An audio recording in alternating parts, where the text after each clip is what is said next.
Hi BookTube, welcome to Jackie's Literary Corner. I am Jackie, and I thought I would do a video based on an idea that I got from a newly discovered channel, Mike's Book Reviews, where he did a video where he talked about all the books he has read since he's been on BookTube. Like all his favorites and the best books. And I thought I would do that too, I thought it would be kind of fun to look over what I've read so far and kind of talk about my feelings on them. And so I joined BookTube around 2016. It was either 2016 or 2007. Well, I started Goodreads in 2016.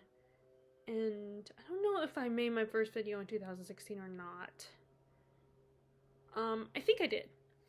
But, either way, it was around the time we first moved to North Carolina. And, I started Goodreads before, back October of that year. But I hadn't started my channel until we moved into this house. So, probably around November time when I started, because I was at my grandma's house in October, because I know we celebrated Halloween, which funnily enough, which now I realized that was the only time she probably celebrated Halloween, because I was there. And I probably asked her to do it, because she doesn't do it, and she does not do Halloween. In fact, I think she's wary of she doesn't trust the kids.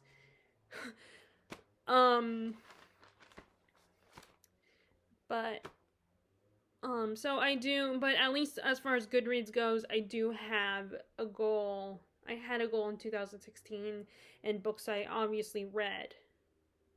But I don't know if I had started. I'm not 100% sure if I had started doing BookTube or not at that time. So, I didn't read, in 2016, I only read like 6 books. I made my goal really low because it was, like I said, it was October when I started the Goodreads at least. So I didn't, I figured just make it a really tiny goal. Which I'm surprised that I was able to do that. But I guess maybe when you join Goodreads, you're allowed to, because it was at the end of it was almost towards the end of the year, so. But anyway, so with that one, since I didn't have read as many, but I don't have as many books for that, I'm gonna just share all of them, all the books I read.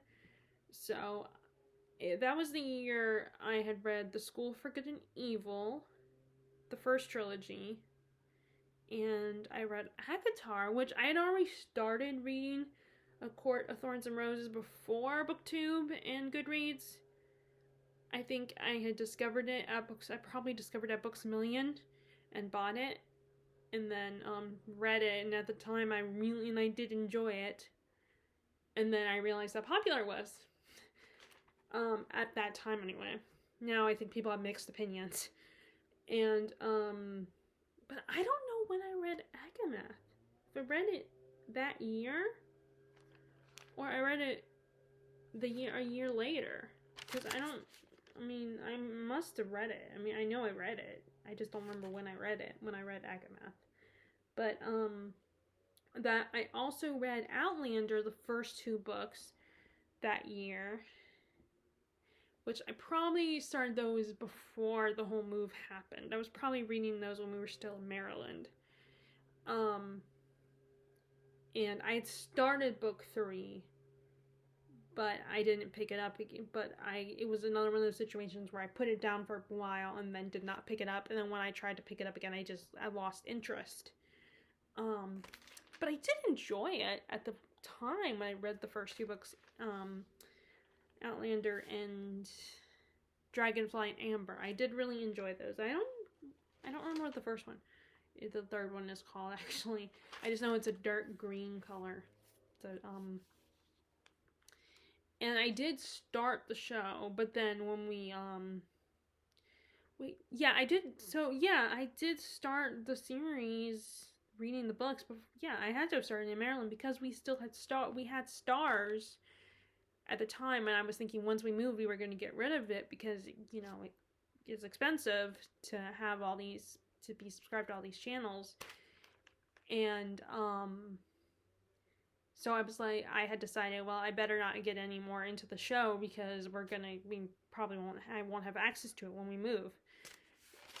And then eventually I just lost interest. Sometimes that's what happens with me in series. That's why the last couple of years, I'm trying to get better at that and not like take too long to read the next book.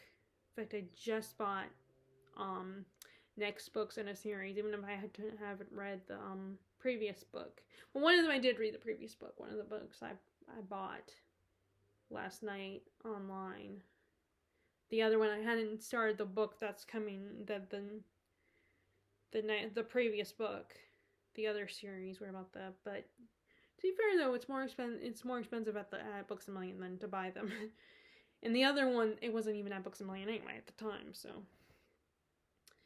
And then I read 1Q84 by forgive me, I still can't pronounce his name, Murakami.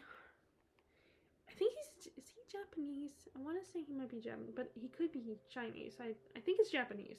I think he's a Japanese author, which I really should know that as part of the Asian community, technically, even though I'm only a quarter Asian, but I feel like I should. Which I liked the writing. The writing was good, and I was engaged in the story. I was intrigued by it. Although I wish the otherworldly stuff, the magic stuff, or this, you know, the fantastical stuff was had a little more oomph to it, was a little less subtle. It was kind of a retelling of 1984, but the changes were small. They were very subtle the subtle differences between the two worlds. And I kind of prefer the more less subtle approach to that kind of stuff. And that's why I'm not sure how I feel about magical realism as a genre. Because I like it when you go all in with the fantasy elements. But at times the book was a little tedious, and I noticed even then that he just wasn't very good. Murakami just wasn't good with female characters. They were either boring or very sexual, and it just I'm not interested in that. I didn't like that as much. I wanted them to be a little more complex than that, and I tried to think, oh, maybe she is a little more complex than I give her credit, the main character, but no, she still was she's still boring. And I've definitely heard mixed opinions about the author and how people feel about that. Now there are some people like Emily Fox, whose channel, I would be curious for her to read it, but it is a long book, and I don't think I think she's done with the author, but I would have been interested to see what she thought about 1Q84. So yeah. So like I said, there was only 6 books, so I don't have a lot. Oh, well, one more. The School for Good and Evil trilogy, I absolutely loved it. And I finally picked up the sequel trilogy at the end of last year.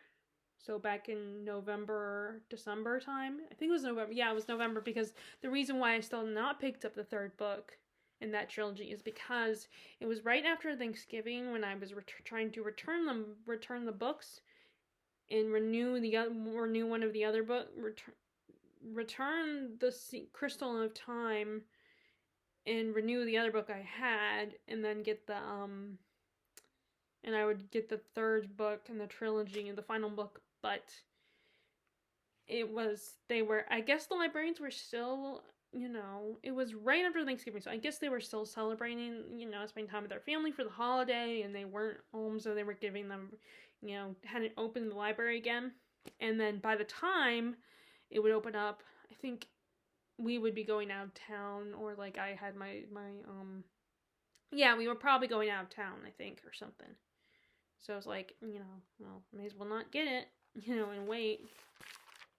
Because So, and it was also, I think it was also due that day anyway. The books were due to return, so I couldn't renew them. So I still have not gone there, gone back to the library, because it's like I'm going back and forth the whole library thing and just trying to decide, do I get some library books? Or do I, wait a little while and get a bunch of my own books read? Because the problem is when I get library books, I get like 3 or 4 books and I prioritize those books so I can, eventually return them. And I end up not reading my own books. But anyway, okay, so that was 2016. So obviously I don't have a lot to say, or at least I don't have a lot of books to talk about for 2016. Now I think that was also when I read, I don't know if that was when I read that R.L. Stine book. That might have been when I read that R.L. Stine book, the, Red Rain, or that might have been 2007, but I hated that book. It was so cheesy. It was like, a Hallmark or Lifetime horror film as far as the level of, like, storytelling and stuff. And I feel bad because I grew up, I loved the Goosebumps books. But it just, and I imagine it's hard to transition from kid books to adult books, and maybe that is hard. I don't know from any experience, so I feel like I have no room to judge, but I did not like that book. It was so 2017, I think I'm starting to get more into classics in 2017, but I think that's when I started utilizing the library. Yeah, because I got a lot of books from the library that year, I think, if I'm remembering correctly. So now we're just gonna talk about the best books, because I read 90 books in 2017, actually. So, I read It was in 2017. I don't know if I had finally finished it, or it was a reread, or yeah, that's weird, because unless maybe I had just finished it that year, because it has it on 2017 books I read, and so I don't know if I had just finished finally rereading, because that's a 1,000-page book. So but I also read Uprooted, and I remember I was reading that actually when we were picking up, I think when we weren't picking her up, but I remember I was trying to get it. It was around the same time that Terry was visiting North Carolina for the first time. Not the first time we got together, but the first time we were getting together since we moved here. But I remember I was reading around the time that she came to visit Uprooted. And but I love Uprooted. It was so great, I feel like between Uprooted, you're either an Uprooted fan or a Spinning Silver fan. I noticed there's a lot of and I liked Spinning Silver, but it was not my favorite. But I loved Uprooted, and I gotta begrudgingly admit, I understand why some people don't love Uprooted. Some of the criticisms it receives, but I personally loved it. I liked the magic system. I thought the magic system was cool. The magical forest, the creepy forest was really cool and mysterious, and just really fun to read about. I kind of like the relationship between between Asganishka and the dragon. I think they could have, but one of the criticisms I know that people who do not like the book is the romance and how the dragon is kind of a douchebag, and I agree, and I think there could have been some improvement on that romance to make him a little less douchey. Maybe Naomi Novik could have done better, made him a little more likable. But yeah, I thought that was really good, and I feel like it's a good book for either spring or autumn to read. But yeah, there was a lot of good, but even if the dragon was a douchebag, I do think that I really loved Asganishka as a character. So this is one of the times I actually read some nonfiction. I started reading nonfiction. I think this was the year I read that book. It's not on here as best books, but the one about the kid that has autism and it's kind of his.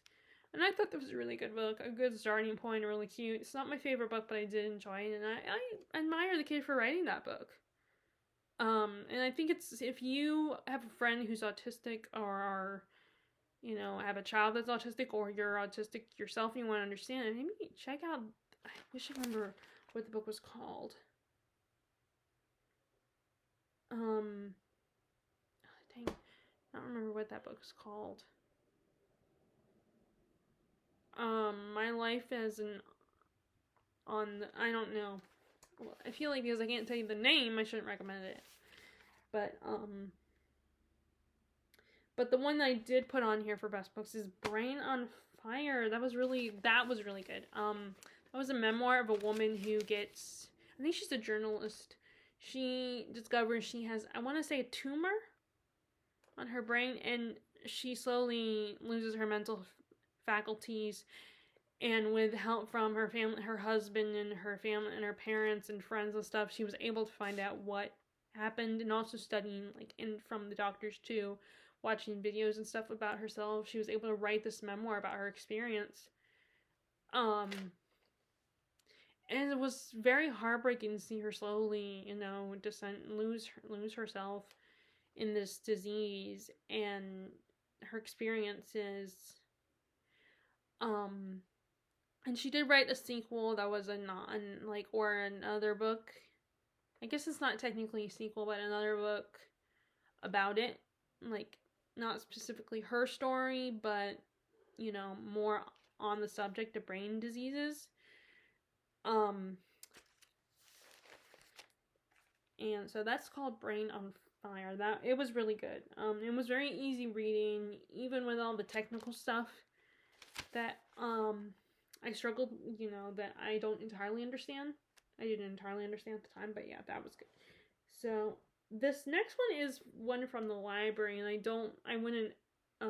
this was a trilogy I got from the library, and I think if you have little, young boys in your life, like nephews or sons that are readers, this is a good series. The Ascendance trilogy, starting with The False Prince. It's about this, the prince that, they're trying to find the missing prince of the missing prince of the kingdom, and so they can't find him. They think he might be dead, so they hire these 12-year-old boys that look similar to the prince to learn to become him. There's a contest where they will be trained and made to look a lot more like the prince, and they have to learn and they will take classes to learn how to be the prince. And our main character is being a little difficult. He doesn't want to do this, but they don't give him much of a choice. So he and the other boys are competing with each other, and it gets a little dangerous. It was a really fun trilogy. I enjoyed it. I had a good time with reading it, and it was fun. And a great twist and turns. I enjoyed it was a great trilogy, and it was just I like how, we have a lot of Lost Prince stories, but we don't have Lost Prince stories, enough of those. I want to see more, because I kind of like that trope, it's only a trilogy, so it won't take that long to read. And then I read Jurassic Park that year. Now years ago I read Timeline. Again, way before we moved to North Carolina, and I really enjoyed it. I like time travel stories ever since Back to the Future. And I really enjoyed that. And I know that Michael Crichton is one of my dad's favorite authors. And so I wanted to read another Michael Crichton book, and I was familiar, of course, with the Jurassic Park movies. I had seen bits and I had seen them. I don't know if I had seen them all the way through or not, but I remember so I decided to read the book, and I totally recommend it. I know it's blasphemous to watch a movie before you read a book, and I know sometimes it can ruin the appeal of reading a book of an adaptation, but in this case, I think the fact that I was familiar with the movie kind of helped. Like, there was it was kind of jotted down with some of the science and stuff. There was a lot of explanation, so that was a little tedious. Especially because I'm not a science person, so I don't always understand some of this stuff. But, I think it helped because I was able to follow along with the story and still be into the story despite all the science jargon and stuff and all the explanations. And the fact that it's a dinosaur story and bringing dinosaurs to life, and then of course something happens where the dinosaurs, the humans lose control of the dinosaurs. I think it makes it a fun story, and like I knew the plot beats and stuff, and it kind of made it more fun to read in this case. I haven't read any. I don't know. Did he write any more books? I think he wrote a sequel, and that one of the movies is based on. I don't know. Because I think the rest of the movies were not based on any books. I don't think he wrote any more books in the Jurassic Park world. And then Sense and Sensibility, that was really fun. The romances were a little lackluster in that one, but I feel like the central love story is the relationship between the two sisters. So I really love that as someone who has a sister. I really appreciate that it was about two sisters. In fact, I feel like we don't have enough stories about sisters. We need more stories about sisters that are the central love story. Not, because we have brothers and romances and relationship between a parent and a child and all that, but we don't, or even brother-sister relationships, but I feel like we don't have enough sister relationships. And this was the year I started Caraval. I loved Caraval. It was so fun. I love that world. I want to go to Caraval. It was a great start. And I'm one of the few people who likes Scarlet. I know a lot of people don't like Scarlet. They find her annoying and frustrating, but I love Scarlet, and I probably can relate to Scarlet just a little bit more than Tella. And then, okay, here's another book series I think is great for young boys, is The Dragon Rider Chronicles by Nicole Conway. Yes, I actually have the author for this. And the first book that I read in 2017 from that series is Fledglings. This was really cool because, like, first of all, I love that the main character, Javid, was half elf. I think he was half elf. I don't know if he was full elf or half. I think he was half elf, which I feel like we don't have enough stories. So you either have the Lord of the Rings, or you have elves like the cute toy making elves, the elves that make toys and cookies and stuff. Like, I want more stories where elves are warriors and stuff like that aren't Lord of the Rings. Like, that's one of the things I love about that. I did like that aspect in ElfQuest. I did like how that they were elves, and that they,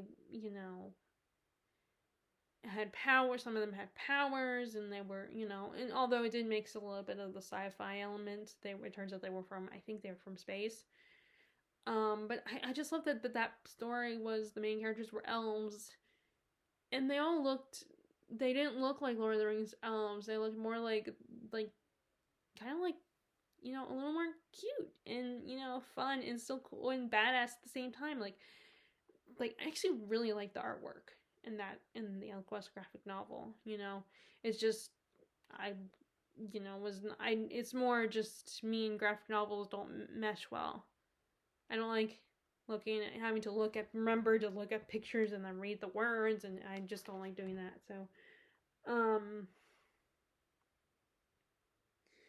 but anyway, we're not talking about ElfQuest. Like I said, we're talking Dragon Rider Chronicles. So Javid, turns out he is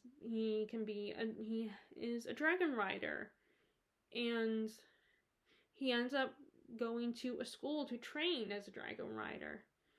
And so like I said, this is the first book There is a little bit of romance in there. There's it's really fun. It does still have a lot of those elements, a lot of stories about kids going to up school and making friends and bullies and all of that and being chosen. Like, it has a little bit of Harry Potter vibes to it. Like, I guess in a way it's like Harry Potter meets the, if you're going with the comparing two other books to this one to describe the one, I guess you could say it's Harry Potter meets the Inheritance Cycle. Then I read The Namesake, which I've not seen the adaptation. I know there's an adaptation of The Namesake. Jhumpa Lahiri is the author, and it's one of those stories where you have this couple moves to America, this newly married Indian couple moves to America. They have their children in America, so their children are Americanized, and there's a generational lack of understanding. Like, there's like their kids are Americanized, and they're, loyal to their culture, and they are still pure to their culture, and the parents of the kids just don't understand each other and get impatient with each other, which I also like that too. I like stories that are about the differences between, like, especially if you're someone from another country and you had to come to America, and then you have kids that are Americanized, and just that rivalry, that tension, that, these not understanding each other, not being able to communicate, and just having different views. And the whole idea of the parents, their culture is important to them. It's who they are, and they care about it. But the kids don't seem to respect it. And they're Americanized, so they see things the way we in America do. Like, I like those kinds of stories. And then I did write some of the rereads. Like I said, I started my reread of Harry Potter that year.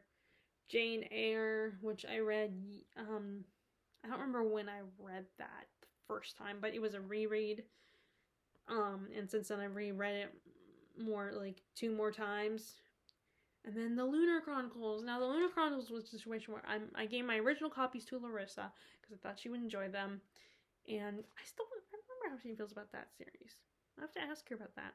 But I know that she's, not doing too great right now, so I think she's sick right now, so I'm not gonna bug her. I am gonna check on her though. But yeah, I love the Lunar Chronicles, and right away, as soon as we moved, I decided I want to rebuy them. I regretted getting it. Wish I had kept them, but at least I introduced them to one of my best friends. So, and then I started my reread of Game of Thrones that year. Loved it. Have not picked it up, the second book, in a while, because I did start reading the second book, but I haven't picked it up. I want to pick it up this year, as I showed you in a previous video. Okay, now we're on 2018. So 2018 was the year I discovered Frankenstein. And this is one of the times where I'm glad what I know about Frankenstein from pop culture, it kind of was like, I prefer the actual original source material, which I was just thinking about this because I was watching a video where they did it was Jennifer Brooks' video, I think, where she was reading Frankenstein, doing a vlog, or not Frankenstein, she was reading Phantom of the Opera, doing a vlog about it, and this whole idea of, like, you have books like that, like, Phantom, Dracula, Dr. Jekyll, Mr. Hyde, and they're so ingrained in pop culture, and there's so much stuff about them that we have expectations of how it's gonna go, and then we read the book and we get disappointed, and prefer the adaptations. Which, in the case of Frankenstein, I kind of I love the original source, the original novel. Now, I still have not watched the Kenneth Branagh adaptation, so I don't know how accurate that is. But, and I did see a little bit of the parody version with Gene Wilder,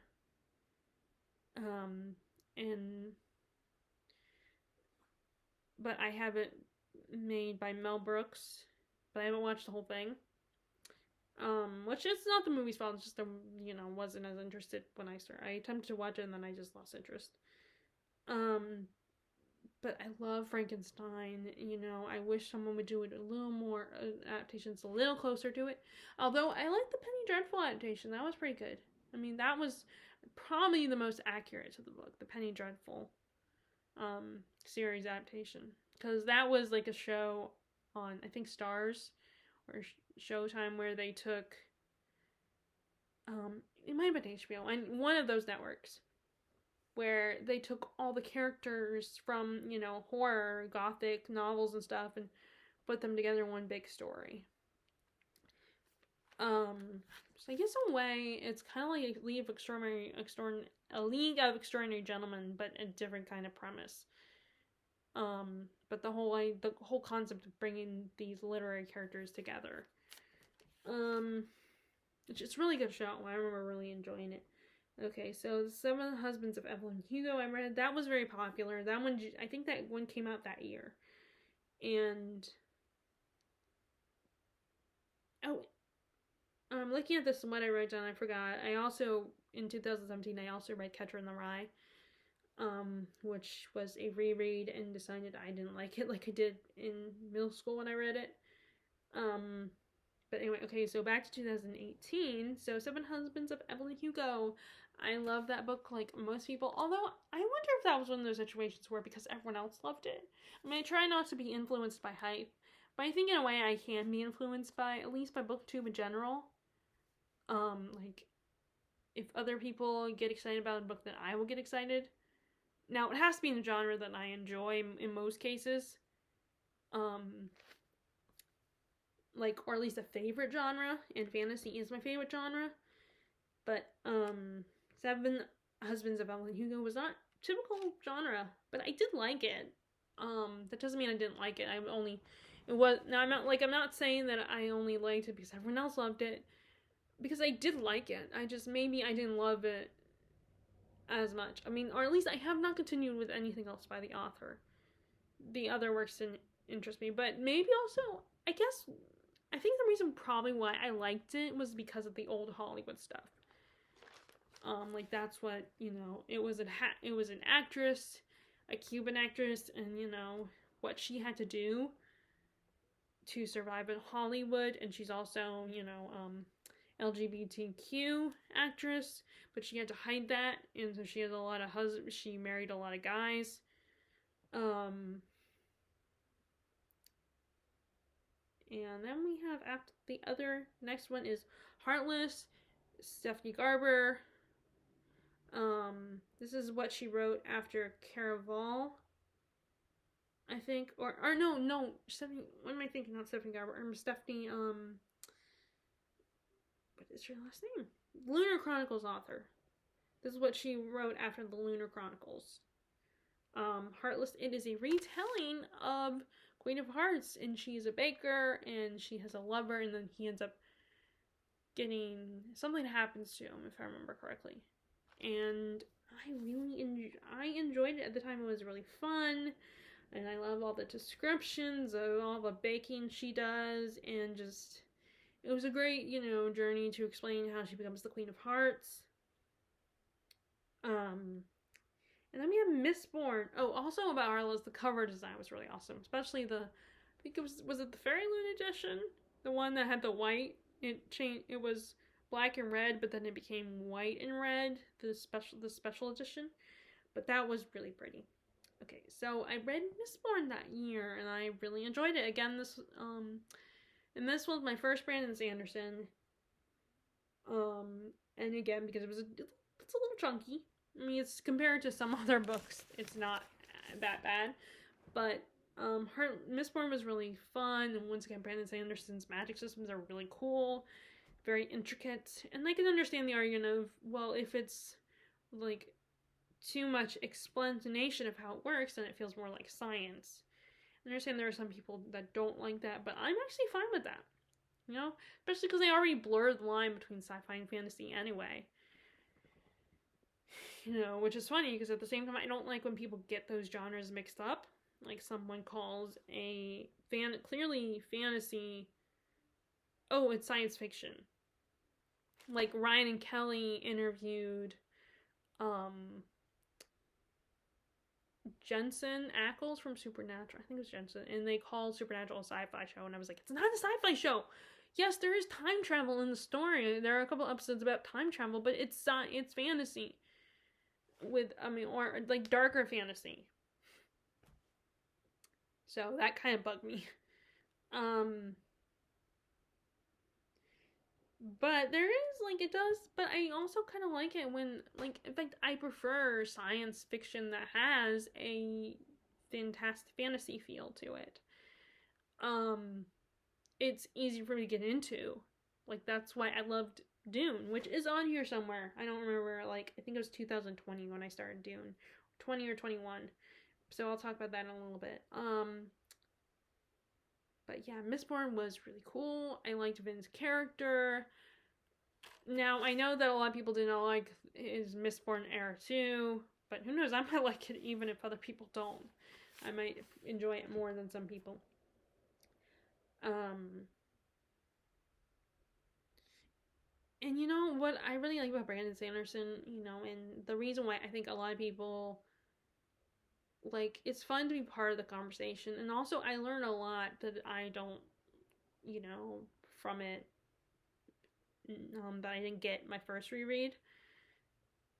And I think, like, what I was saying about the whole getting caught up in the hype is it's infectious, the excitement, and people pointing out all the things, like details and stuff in the history of the world. I mean, like, I'm doing that now with Lord of the Rings, where, you know, there's so much lore and mythology in this, and, like, I feel like that's how it is with Brandon Sanderson. There's so much to talk about, so much history, and I think I get caught up in that because it's fun. Like, you know, it's like turning it into an academic subject where you're studying it, like, you know, but it's a fun kind of study, and it's not, like, boring. And then I read The Circle, which, by the way, The Circle is a dystopian that makes me more nervous because I think it's a lot closer to home. The Circle by David Eggers, because it's like, it takes the idea of social media and it does exactly what is going on right now, which is it changes things a little bit. You have this company that owns everything on social media, kind of like Disney. And they make all these social media, and our main character gets so obsessed and caught up in it, in working for the company and being, like, the perfect employee, and just, like, it really affects her in her personal life, and she's filming it, her whole family, including her boyfriend, who's not happy with it, not comfortable with it. And, you know, she's obsessing over the comments she makes, or, like, if she leaves a smiley face on something, then how will that be interpreted? You know, it's like too close to home. It's a lot closer to home than some of the other dystopians, I think. Or at least, you know, to a part of our society that I connect with more. Not the, you know, or at least I understand more, because it's all about social media and how it can affect people. And I'm on social media. I mean, I'm making a video on YouTube, and it's all about how it can be addicting, and I think that's a lot scarier that can be pretty scary. So I definitely recommend reading this book, The Circle by David Eggers. But I loved it. It was one of my favorites in 2017.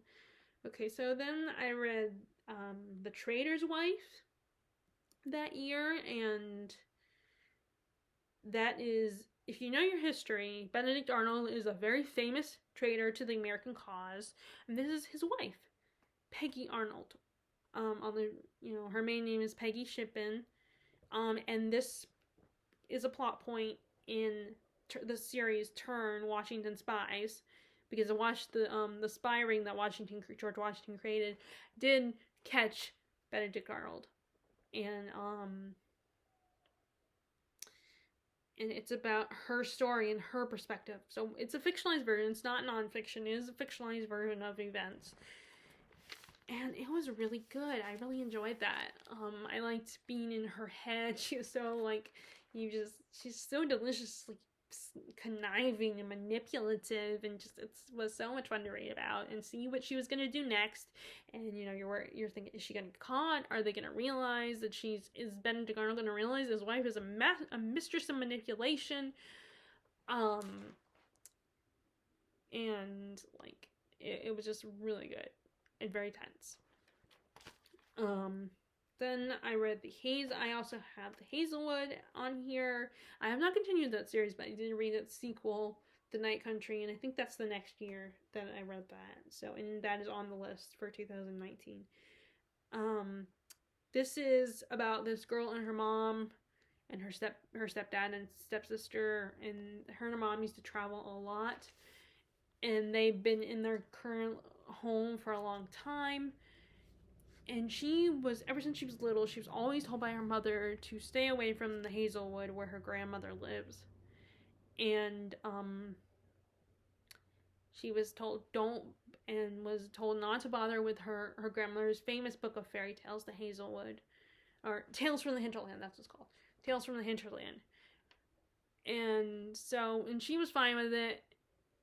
But then something happens where her family gets attacked and her mom gets kidnapped, and her I don't know if her stepdad and stepsister get killed or something, but they do get injured, I think.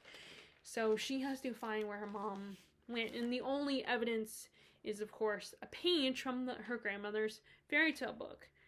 And she had met a boy at her high school who was a big fan of her grandmother's fairy tales. So she tracks him down and asks him about it, and asks him to help her find her mom, because she thinks it has to do with her grandmother's book of fairy tales. And especially because she starts getting attacked by these creatures that look like the characters from her grandmother's book of fairy tales.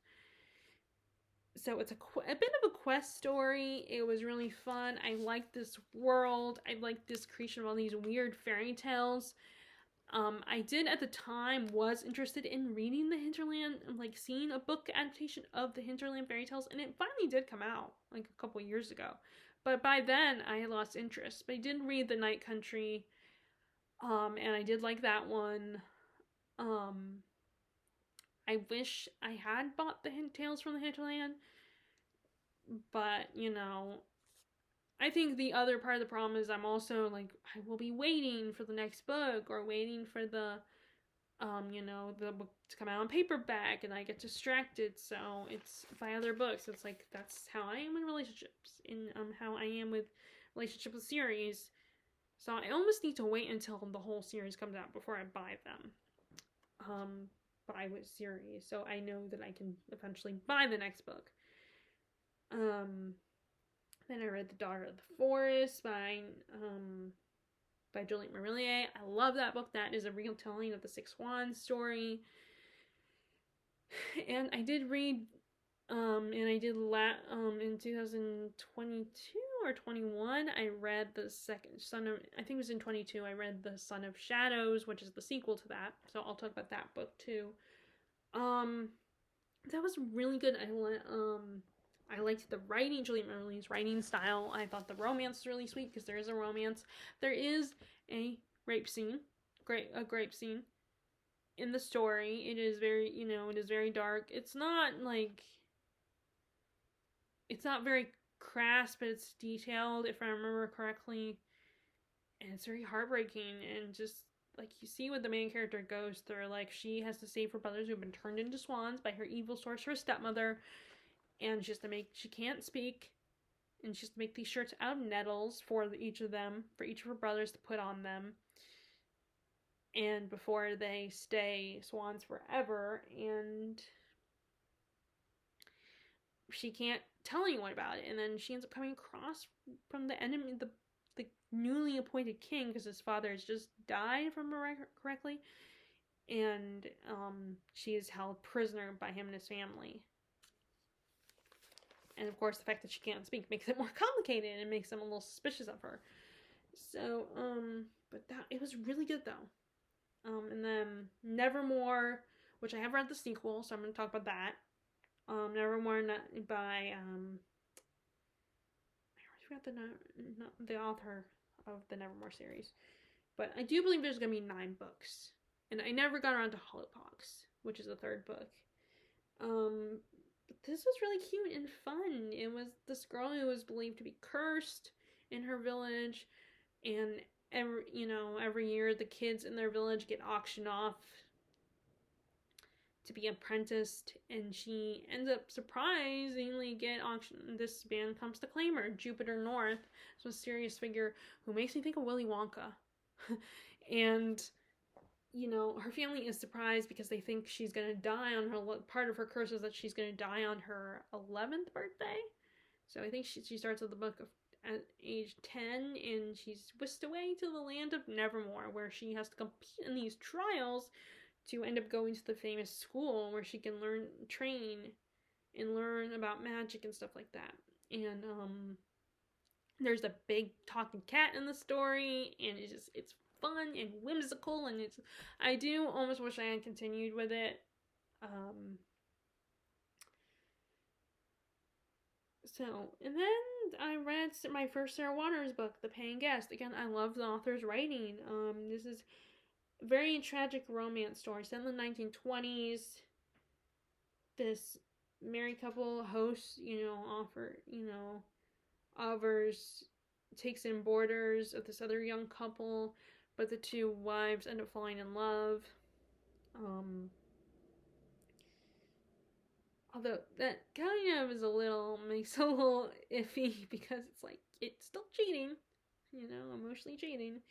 But of course it was set in the 1920s, so they couldn't, they couldn't reveal they had to be careful about they couldn't reveal to being, being part of the queer community. So it was, then I read Animal Farm that year, and I think I also read 1984 that year. But I prefer Animal Farm. I like the concept, the satire of it all. It's basically making fun of the Russian, what happened in Russia. And when Stalin took over, you have the animals decide they don't like how they're treated by the farmers, so they kick them out. And I guess the farmers are supposed to represent the aristocrats, and the animals take over, but then the pigs decide to take charge completely, and there's this whole not all animals are equal message. And each of the animals represents a different figure in that period in history, and it's just a really, really cool idea.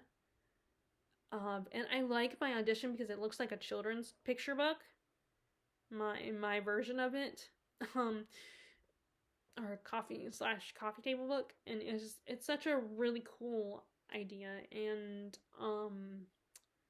I hope when my nephews and niece are old enough to understand that, then maybe they would be interested in it too. But of course, every book I'm reading, I'm hoping they're interested in it, especially if it's a favorite. But yeah, it's really good. It's short, it's not that long, but it's really good. And the part that disturbed me the most was towards the end, when the other animals are looking at the humans and the pigs, because they're kind of working on a deal, and it's like they've come together. And what's really disturbing is there's a sentence that implies you can't tell the difference between the pigs and the humans anymore. And that I think is a really unsettling line in the book. Kind of disturbing, kind of creepy, actually. And then I read Hamlet. Okay, so this was when I read, I took that British Lit class in 2018. So I did, so that was the year I read Beowulf and Sir Gawain and the Green Knight and Canterbury Tales. And we were supposed to read Hamlet because we spent so much time on Canterbury Tales and to read every single story. We didn't really have much time on Hamlet. We only watched the annotation, and she told us what to read, and then to read it, and then our final test was based on Hamlet. So that was kind of disappointing. At least I ended on a good note, because I did get 1-0 on a little quiz that we had to take because I didn't read a story. That's what you get for not reading. And so I have not gone around to rereading, but I do plan on rereading, and I have decided to give Canterbury Tales another shot because my reason is a little more petty on not liking Canterbury Tales. So I did buy it recently. As you guys saw, I did a little book haul back last month, and so I'm gonna give it another shot because some of the stories were funny once I understand what's going on in the story. Once it got explained to me, they were funny.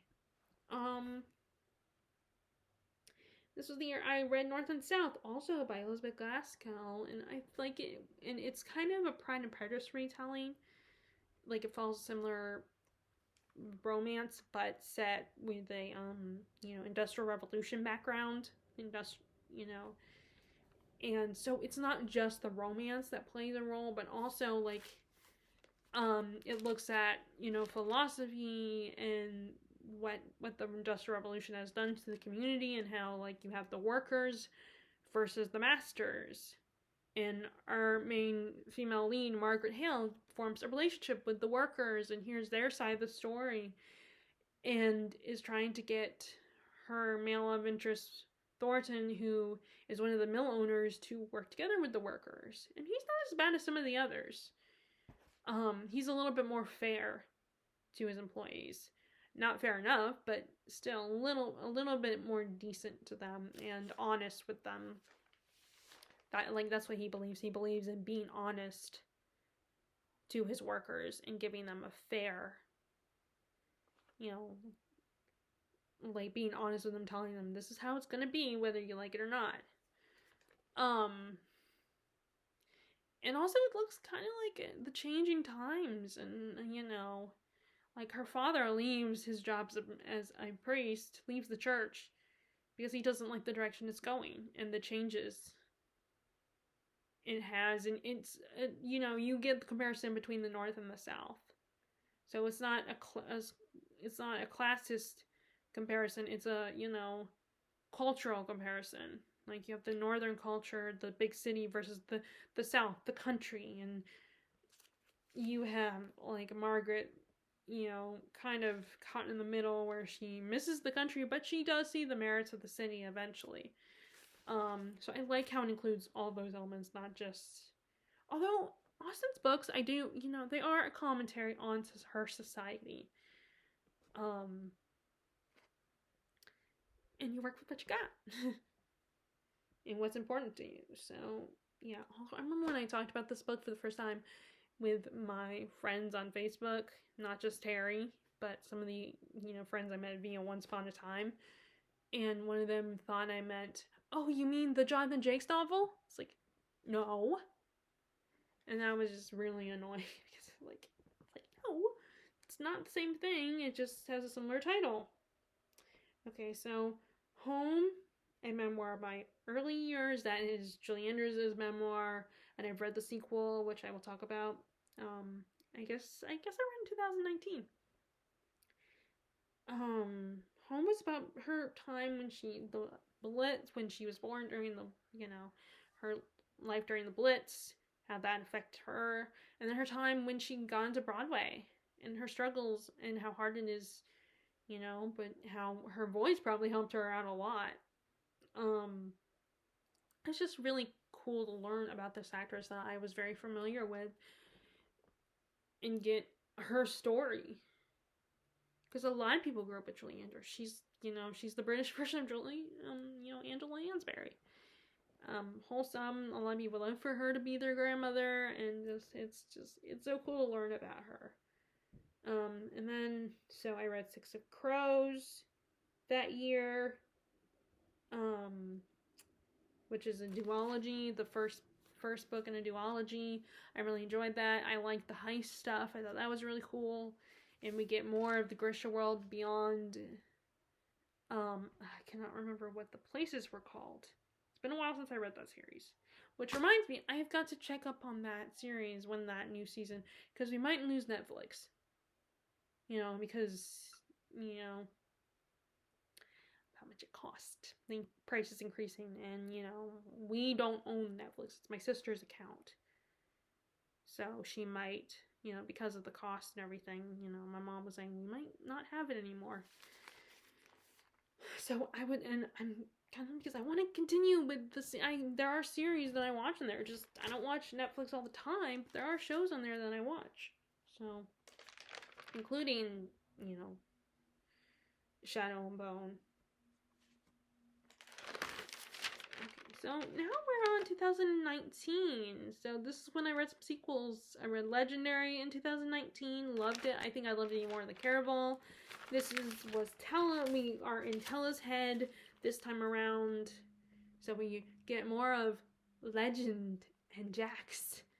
I love those two. I like Julian, but those two, Legend and Jax, were awesome. They were some of my favorite male characters. And Jax is in the spin-off series.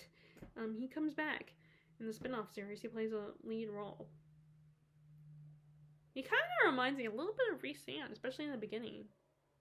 Before Rhys-Sand, started showing, who he was to Freya. That blind boy that's dangerous. You probably shouldn't trust him, but you're kind of drawn to him. So then we have Rebecca. I loved Rebecca. I still have not found a favorite, but I've only read 3 books by Daphne du Maurier, and I haven't even DNF'd one of them, and it was kind of more of a it's kind of, I think it was kind of more of a nonfiction, the other book, Marianne, or at least, or, no, actually, I think it was based on an ancestor of Daphne du Maurier's. And I just thought it was okay. I didn't like it. So I DNF'd it. So, but I read My Cousin Rachel, which I did like, but I still prefer Rebecca. So I need to reread My Cousin Rachel. I just don't have my copy anymore. But Rebecca was really good. It's kind of a commentary on Jane Eyre a little bit, I think. I think it's meant to be. It's like this woman marries this young woman who's working as a companion to this elderly lady. She meets this rich guy whose wife was murdered. So he has quite the reputation, and he shows up at the hotel where her and this lady are staying, and this lady, was trying desperately to impress him, but then when she gets sick, our narrator, who we don't know her name, starts hanging out with this guy. Maxim de Winter is his name. And they have this whirlwind romance. They fall in love, and she immediately falls in love with him, and he offers to marry her so she doesn't have to leave. And which is just a bit weird, but I mean that's the kind of the intrigue of the story for me personally. And they run away together. They get married, and they had this whirlwind honeymoon, but it ends up not being what she expected. And there's, she's constantly being compared to Rebecca, his first wife. And then she starts becoming obsessed with Rebecca, just like everyone else. And her husband's being very evasive and does not really, and is kind of distant with her now that he's home. And the housekeeper was obsessed with Rebecca too, and there's a bit of an undertone of maybe she was in love with Rebecca, the housekeeper, and she tried to sabotage her narrator because she feels like she's a threat to Rebecca's memory. And it's just really good and engaging. You just want to know what's gonna happen. Is her narrator gonna get through this? And what happened to Rebecca? Maybe her husband Maxim had something to do with whatever happened to Rebecca. Actually, I should say though, it was no one. I think they at first said it was an accident. What happened to her, a boating accident, but there's strong suspicions that she was maybe murdered by someone. And then 2019 was when I started His Majesty's Dragons. Which I love this series by Naomi Novik, which I think it's her first. Was her His Majesty's Dragons probably her debut. But this is a 9-book series. It's really fun. It's basically the idea of what if we had dragons during the Napoleonic Wars, and our main character Captain Will Lawrence, he's a captain of a ship, and he ends up him and his crew end up stealing a dragon egg so that it won't get to Napoleon. and they end up they want to use the dragon for themselves, but then the dragon ends up bonding with Lawrence instead of the person he originally chose for the dragon, and he becomes an aviator. He ends up becoming an aviator and forms this bond between the dragon whom he calls Temeraire. And each book is set in a different country or continent throughout the series. The first book was they go to China, where dragons are respected. That was the second book. The first book, they go to Scotland for him to learn how to be a dragon rider, to be an aviator.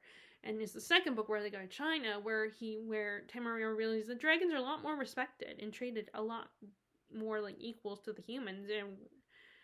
And it kind of comes between them, because of course, in the first book they formed a very strong bond early on, but then in Jade War, or Jade, Throne of Jade, I almost got mixed up with the Greenbone Saga titles.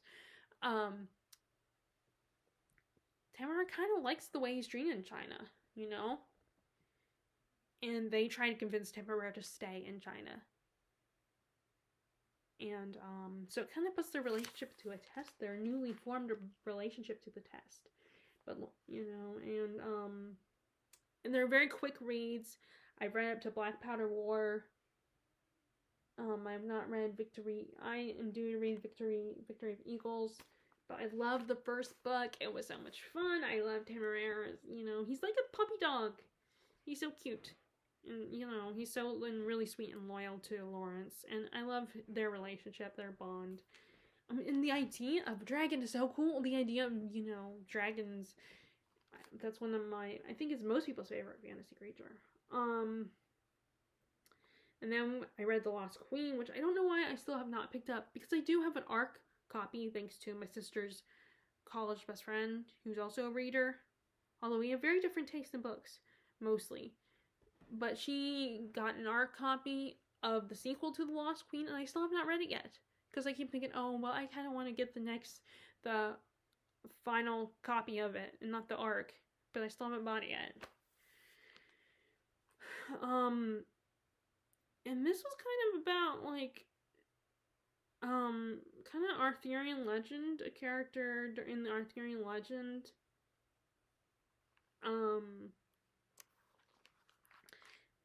And it's really, it's really good. I like the writing, it's kind of a tragic story, because the woman, she's in love with the knight, one of Arthur's knights, but she's betrothed, her father's arranged her to be betrothed to someone else.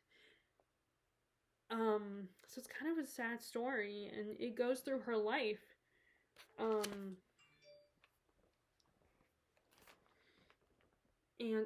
like I said, I have our copy of the sequel, The Forgotten Queen, and I still have not picked it up yet.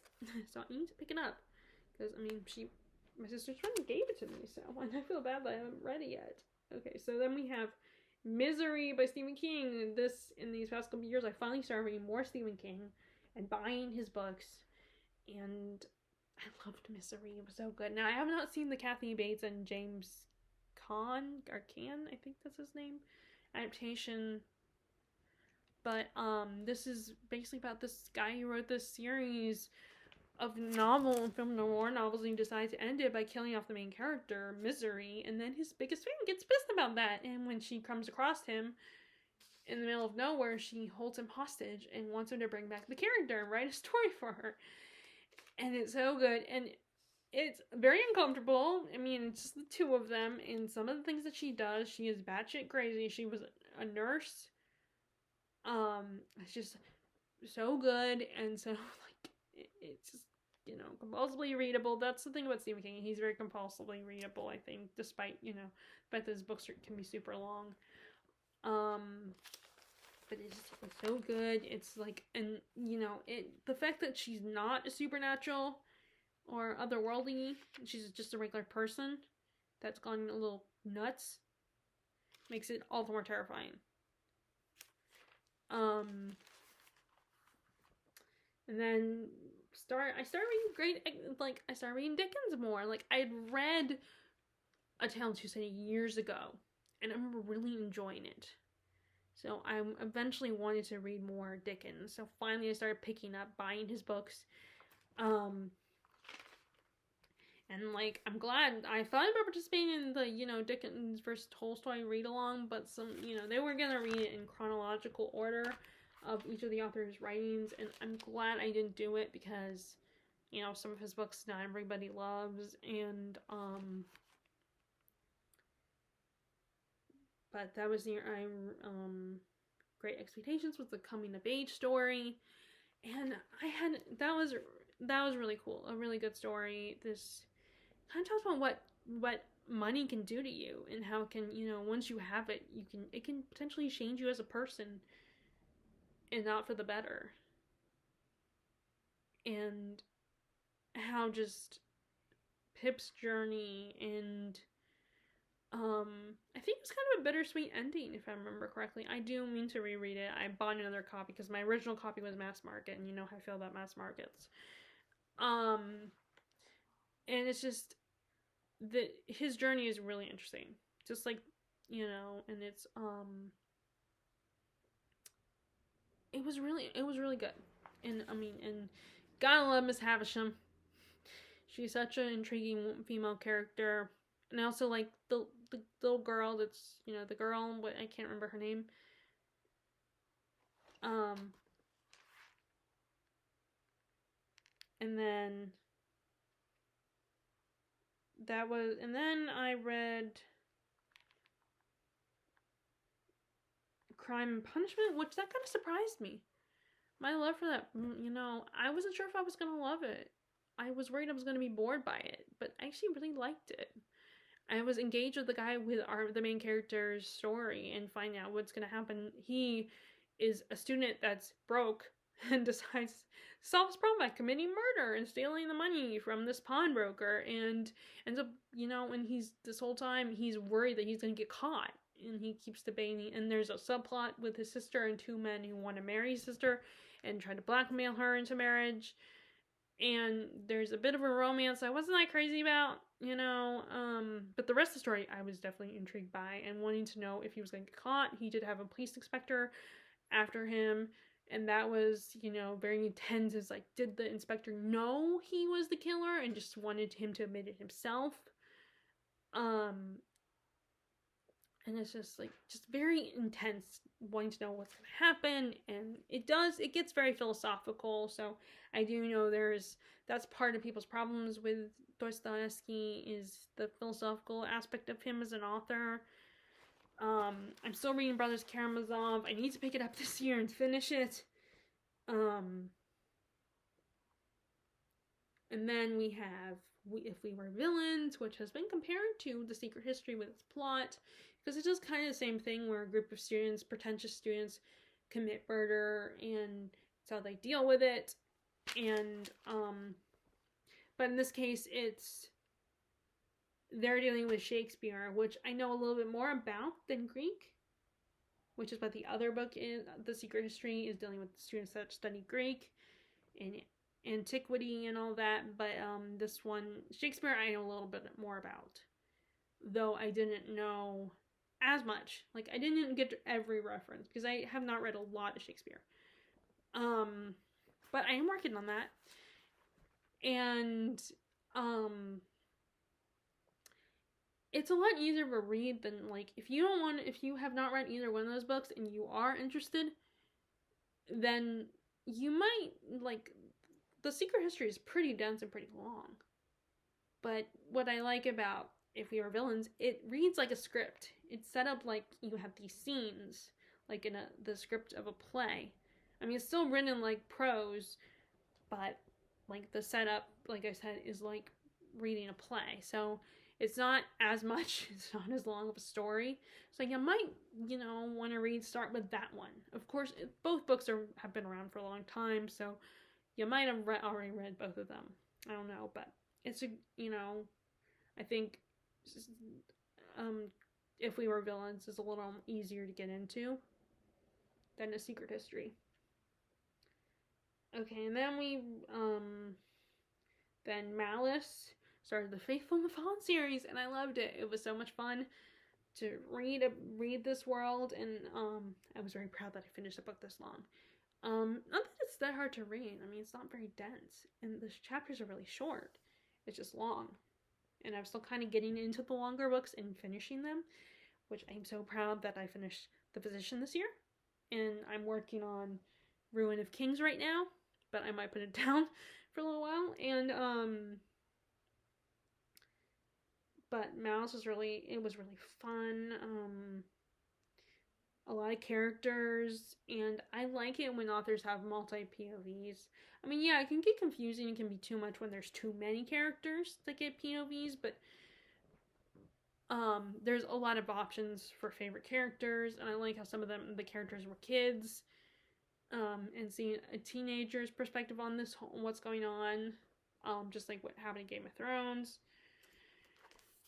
So that's 4 books. I have not read Ruin yet, but I'm meaning to. It's just, here's my thing. I don't want to be tempted to buy books right away online if they're not at Books A Million. So it's like, maybe I shouldn't read the next books in the series until I, at least for a little while, so I can wait.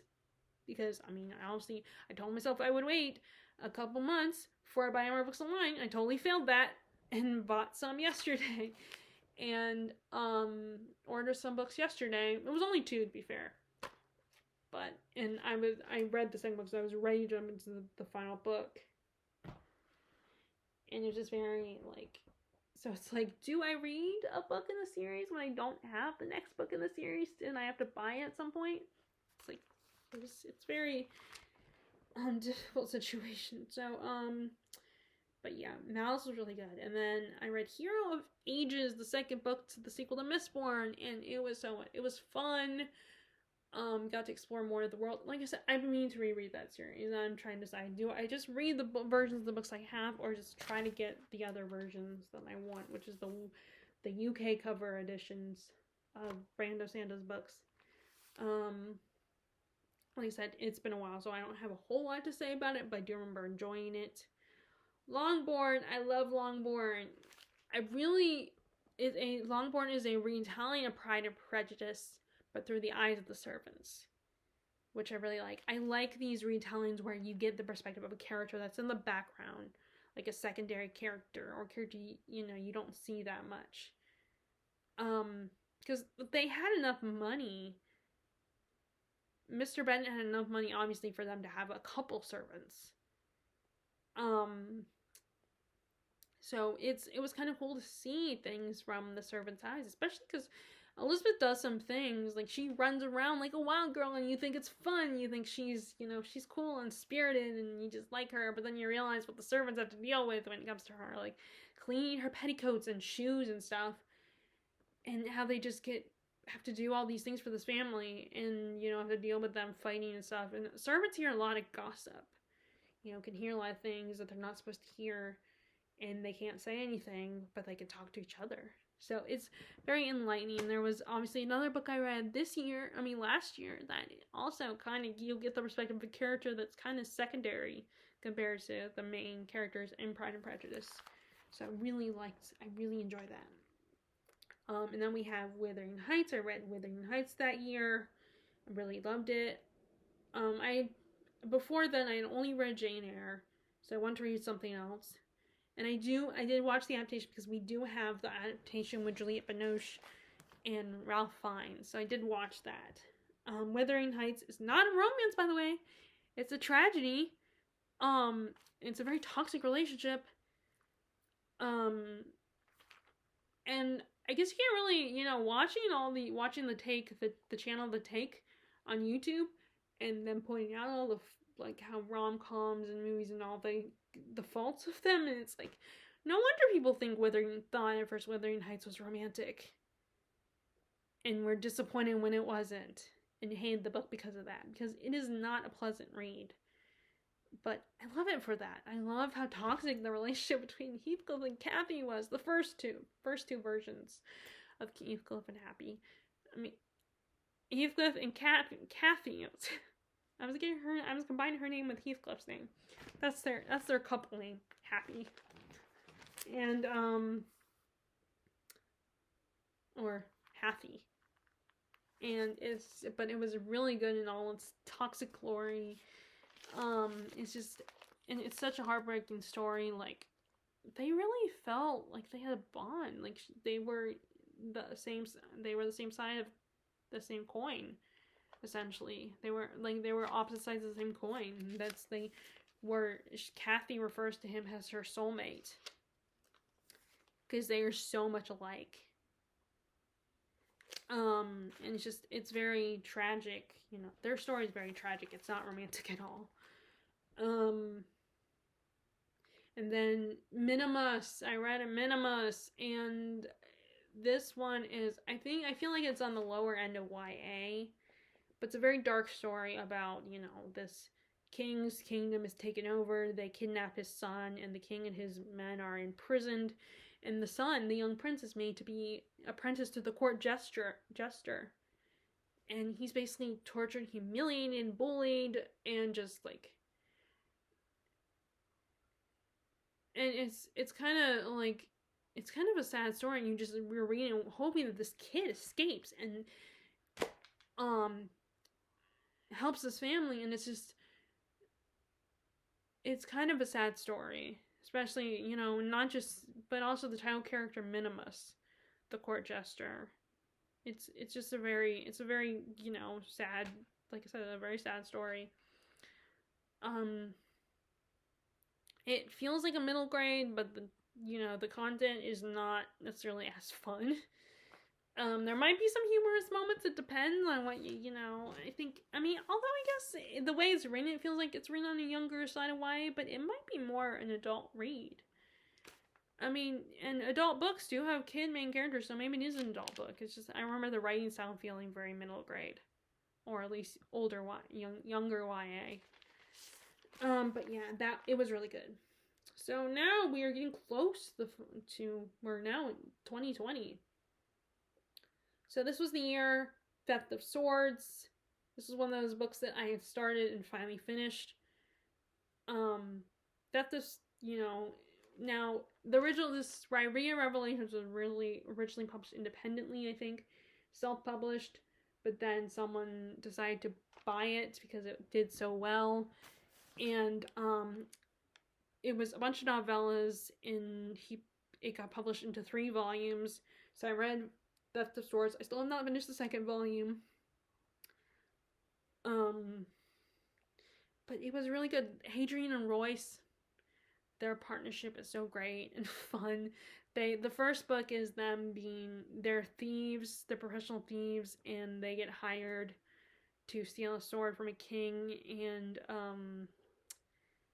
they end up getting framed for the murder of the king.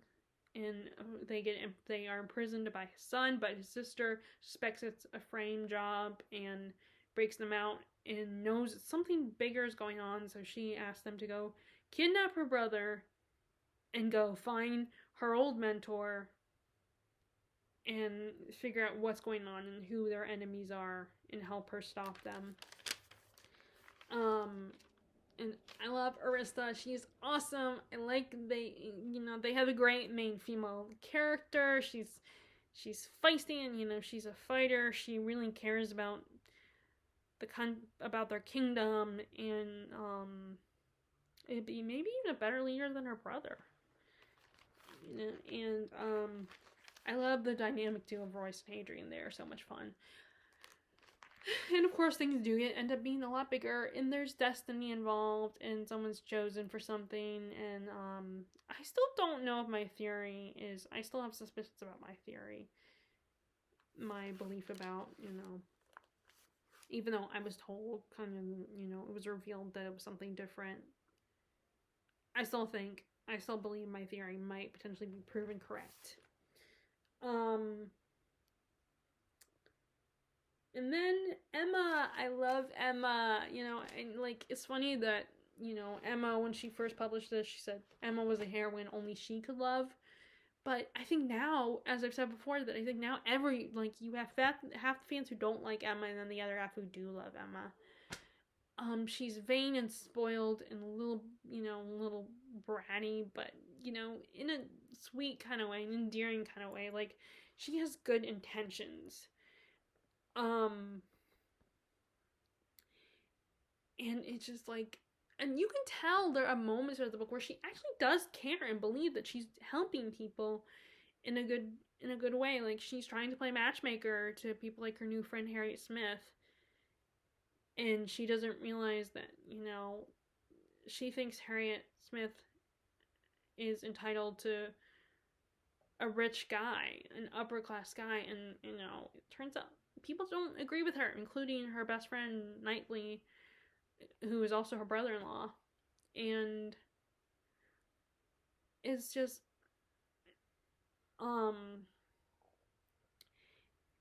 but Emma's such a lovable character, even in her vanity and spoiledness. And it's just really, it's just such a delightful story. It's my favorite Austen novel, and it's just, I reread it last year, I think, and I want to reread it again, but first I'm going to reread Mansfield Park. But, and Persuasion. But yeah, it was so good. Okay, and then we have Wondersmith. So this is the sequel to Nevermore, where our main character, she has gotten into the school, and it's one of those stories where there's a personal connection between her and the antagonist, which I really like. I like those stories where, like, then there's a personal, intimate connection between, between the antagonist and then the main character, the main character. And I'm not talking like what they did with Harry Potter, where you find out, spoiler alert, Voldemort puts a little himself in Harry Potter when he used the magic on him and it bounced back on him. Like, I'm not talking that kind of thing. I'm talking like the characters are actually connected. Not in a sense of their wands are connected, but they are connected by blood or by, like, there's some link between them family-wise. I really enjoy that, because it adds this dynamic and makes things tense and complicated for the hero or the heroine in the story. Like I said, the world of Nevermore is whimsical and fun. Jupiter's very frustrating as a character because he doesn't give our main character enough answers so she can fight that. I know he can't do everything, and he really does remind me of Dumbledore. In the fact he doesn't tell her everything, and it's like, maybe it would help if he told her some things. Like, I know we wouldn't have the conflict and everything, and our main character wouldn't be in danger, like she needs to be in danger, but, I think you could still give her a little bit more information. But Wondersmith was really great, and as I said, I still have not read Hollowpox yet, but I do intend, I feel like I should read it, because I did enjoy the first two books. Then I read Elantris. This was the year I read Elantris and Warbreaker by Brandon Sanderson. And I guess I'm not an expert on writing, because I couldn't tell, because a lot of people were like, oh, you can tell it's his debut and everything. And maybe I just haven't read enough Brandon Sanderson, but I love Elantris, and I couldn't tell if the writing was bad or not, but I really loved Elantris and the premise of this, disease and these people being cast out, and one of the main characters, the prince, contacting the disease, and so he gets thrown to Elantris and wanting to make sure no one else knows. They're like, oh, he's died, and the woman, his betrothed, shows up, and they're, she's still, like, they're like, well, you're still married to him, you have to marry him either way, so now you're our queen, just to cover up what happened. And she starts figuring things out. And also, I like, one of my favorite types of plots is when, religion comes into play, where they're like, God made me do it, or like, oh, well, God says, because, God says this is okay, so I can do this. I'm allowed to do this. Like, they use God or gods, in some cases, as an excuse for the bad stuff, claiming that it's not bad, it's for the greater good, I like those stories where you get to explore religion and how, how you can't really trust religious people because sometimes they will use God and their beliefs as an excuse to do shitty things. And then I read David Copperfield, which this, along with Great Expectations, are some of the books that people recommend you get into if you're going to start reading Dickens, because they're in first person and they're focused on one character, while a lot of Dickens novels are focused on multiple characters. And there's a lot of world building and stuff. And so we have David Copperfield is this young man who's like, it's his coming of age story and how he grows and his relationship with people and choices he makes and if they're good or bad choices. And it was really good. I do mean to reread it at some point. When we were told about the aunt, David's aunt, I thought I was gonna like her because she is not. We were told in the beginning that she did not like the idea that her sister had a boy instead of a girl, and she just left.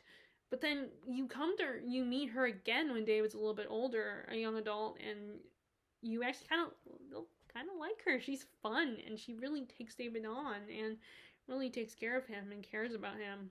So I really like her. And Dora, I have mixed feelings. She kind of got on my nerves. Like, in her ditziness. She was kind of she was kind of naive, but sweet, and you kind of feel bad for her naivety, but, she kind of was annoying at times. But I think maybe she was supposed to be. And of course, David falls in love with her. She's so pretty, and she's so sweet and stuff, so it's like, even though she's kind of dumb, it's like, oh, she's so pretty. He saw her with rose-colored glasses when he had someone right there in front of him. But so I really like that one. I do want to reread it. And then Eye of the World. I started Eye of the World, and I liked it. It was really fun, and I know a lot of people understand the comparisons between Lord of the Rings, but it's not like a carbon copy of Lord of the Rings. It does its own thing. Yes, it follows a lot of similar formula in Lord of the Rings, but I'm thinking, oh, it's so similar to Lord of the Rings, it's going to be like close to a carbon copy, and it's not. There's a lot of similarities. You can tell it's inspired by Lord of the Rings.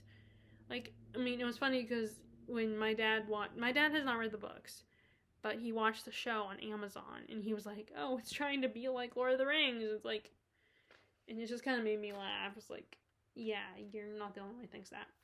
But the second book does its own thing, and I feel like people are unfair to it because it's like Lord of the Rings is so awesome and is Tolkien is the grandfather of fantasy, and Lord of the Rings did so much for fantasy as a genre that, even though Tolkien saw it more as a mythology, the tropes in Lord of the Rings are used in a lot of fantasy. And yes, like, there's a lot of similarity. There are, you can see the similarities in The Eye of the World, the first book in the Wheel of Time. But let me emphasize the first book. If you actually bother to read the second book, it does its own thing. And I think that's kind of ridiculous that people, say, oh, it can't be as good. It's just trying to be like Lord of the Rings. And it's like, okay, chill out. But anyway, and I read The Great Hunt last year and really enjoyed that. But The Eye of the World was really fun. Although, yeah, Rand is kind of annoying. And his constantly frustration, he's so frustrated because he's living in the land of denial. And he's like, I'm not that person. I'm not them. You're so wrong and you don't know what you're talking about. And that got on my nerves. And Mr. Cranky Pants was just very, I wanted to shake and be like, accept your situation. Yeah, maybe if I were in his situation, maybe I would find it too. But I don't know, it just, after a while, it got kind of old really fast. I was like, just quit being a whiny bitch. And just accept your fate. This is who you are. It's not gonna change just because you say, I'm not that person. Or she's wrong. And I also feel bad that they really do not trust Moraine. They're so hard on Moraine, which Frodo and the Hobbits loved Gandalf, and Moraine is kind of the Gandalf character for these guys. They don't trust her. They don't like her. So that's a big difference. Like, she may be a sorceress, but which is Gandalf was a wizard, but they don't trust her, and she's a lot more cryptic, and just they don't know what she's gonna do, you know. And it's like they're all like Aes Sedai, which there are some Aes Sedai that you can't really trust. But now, of course, the only reason why I might know that partly is because I've heard other fans talk about it.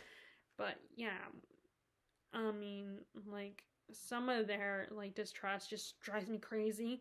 But I am also the reader, so I know a little bit more than they do. And maybe if I were in their position, I would react the same way. But you know, their whole attitudes to the women characters from their village is kind of a little sexist in my opinion.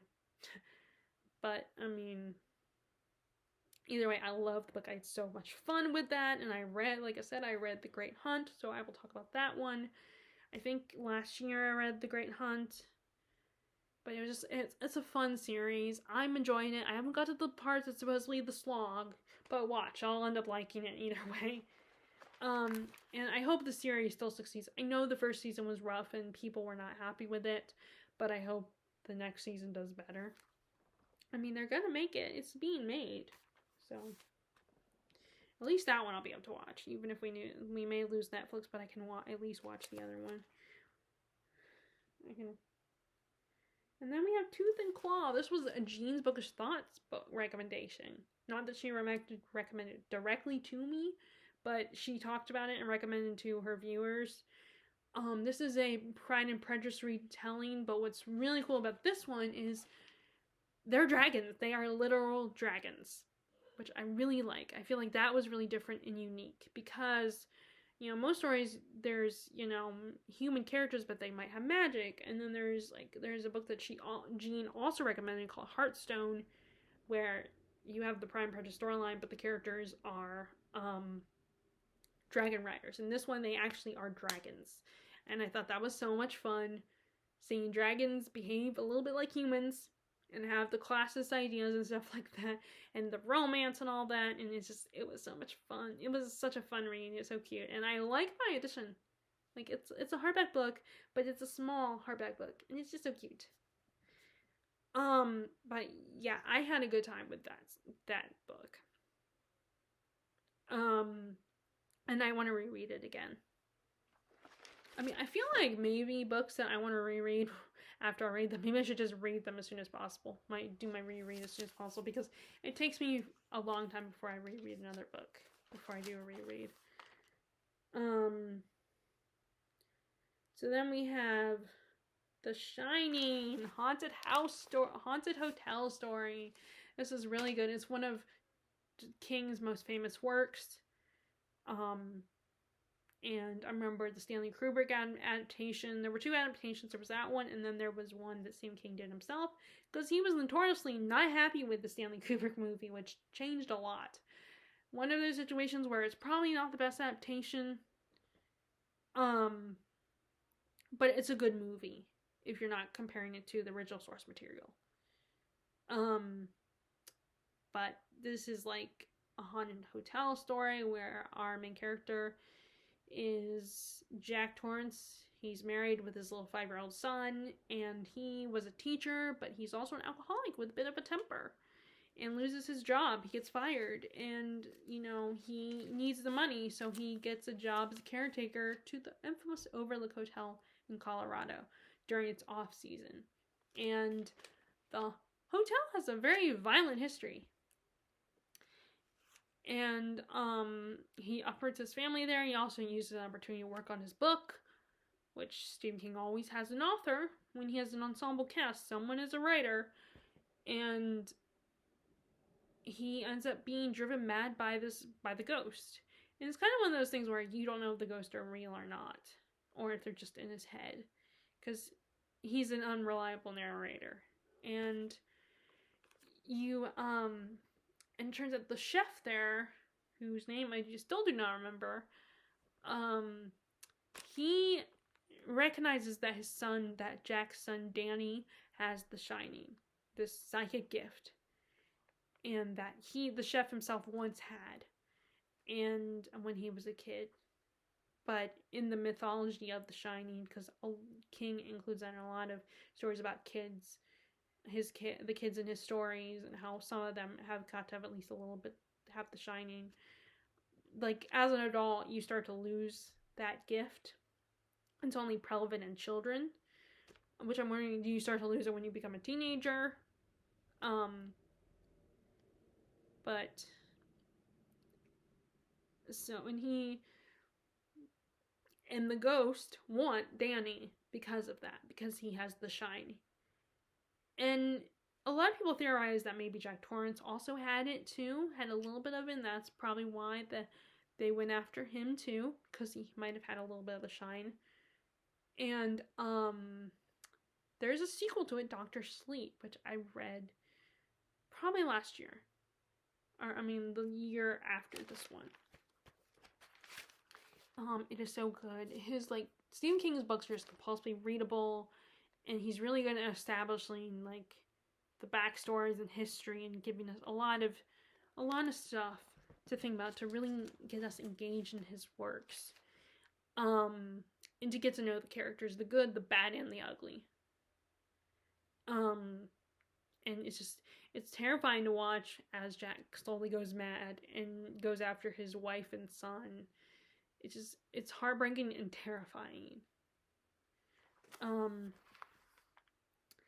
Then I read this is when I finished Caraval, until, I found out later that she was planning on writing a sequel series. But Finale, I love Finale. It was such a great finale to that trilogy. So much happens. Once again, I love Jax and Legend. They're such great characters. There is a bit of a love triangle that was introduced in the second book. And so much is going on. And we have, like, the perspective, again, in this one we have both Scarlet and Donatella's perspectives. And this book did make me hope for more.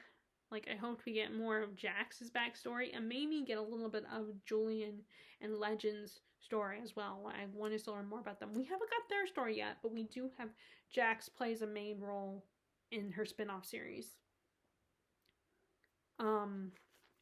But yeah, I want to go to Caraval. I would be nervous about playing the game and be worried for my life, but at the same time, I like her writing style. Like I said, the purple prose. I mean, there are sometimes where purple prose is just too much and doesn't make any sense. But yeah, it was so much fun. It was such a great finale. And then Something Wonderful, another nonfiction book. So it seems like so far I've been reading one nonfiction per year. So Something Wonderful, one or two nonfiction, I guess I could say. Something Wonderful is the story of Richard Rodgers and Oscar Hammerstein II, and how they came to be the dynamic duo. They are the same guys who wrote Oklahoma, Sound of Music, The King and I can't think of what else they've written. They've written a lot. We get the history of them before they met, and then when they team up. Each time they've teamed up. And if you're a Broadway aficionado, I think you might, and you haven't read this, please check this out. I can't remember the author's name, but it's called Something Wonderful. It's a great deep dive in how Broadway shows are made, and how the people who write the music and lyrics, how they work together in the process. And it's kind of fun to learn about that. And this is not the only, I think this was also the year I read New York City and 13 Miles, or Broadway, New York City and the 13 Miles, or something like that. I read that also, I think, this year in 2020. And I think that was also a really great history lesson type book. I think I like them more than history books, and not when it comes to nonfiction. And then we have Once Upon a River by Diane Centerfield. I did not like her second novel, but I did like her first novel, and then I liked this novel. I hate her second novel. It was great. It was still good. It's just I didn't care for the story. So Once Upon a River is this man and this man shows up carrying the dead body, supposed dead body of a little girl, and then she wakes up not dead.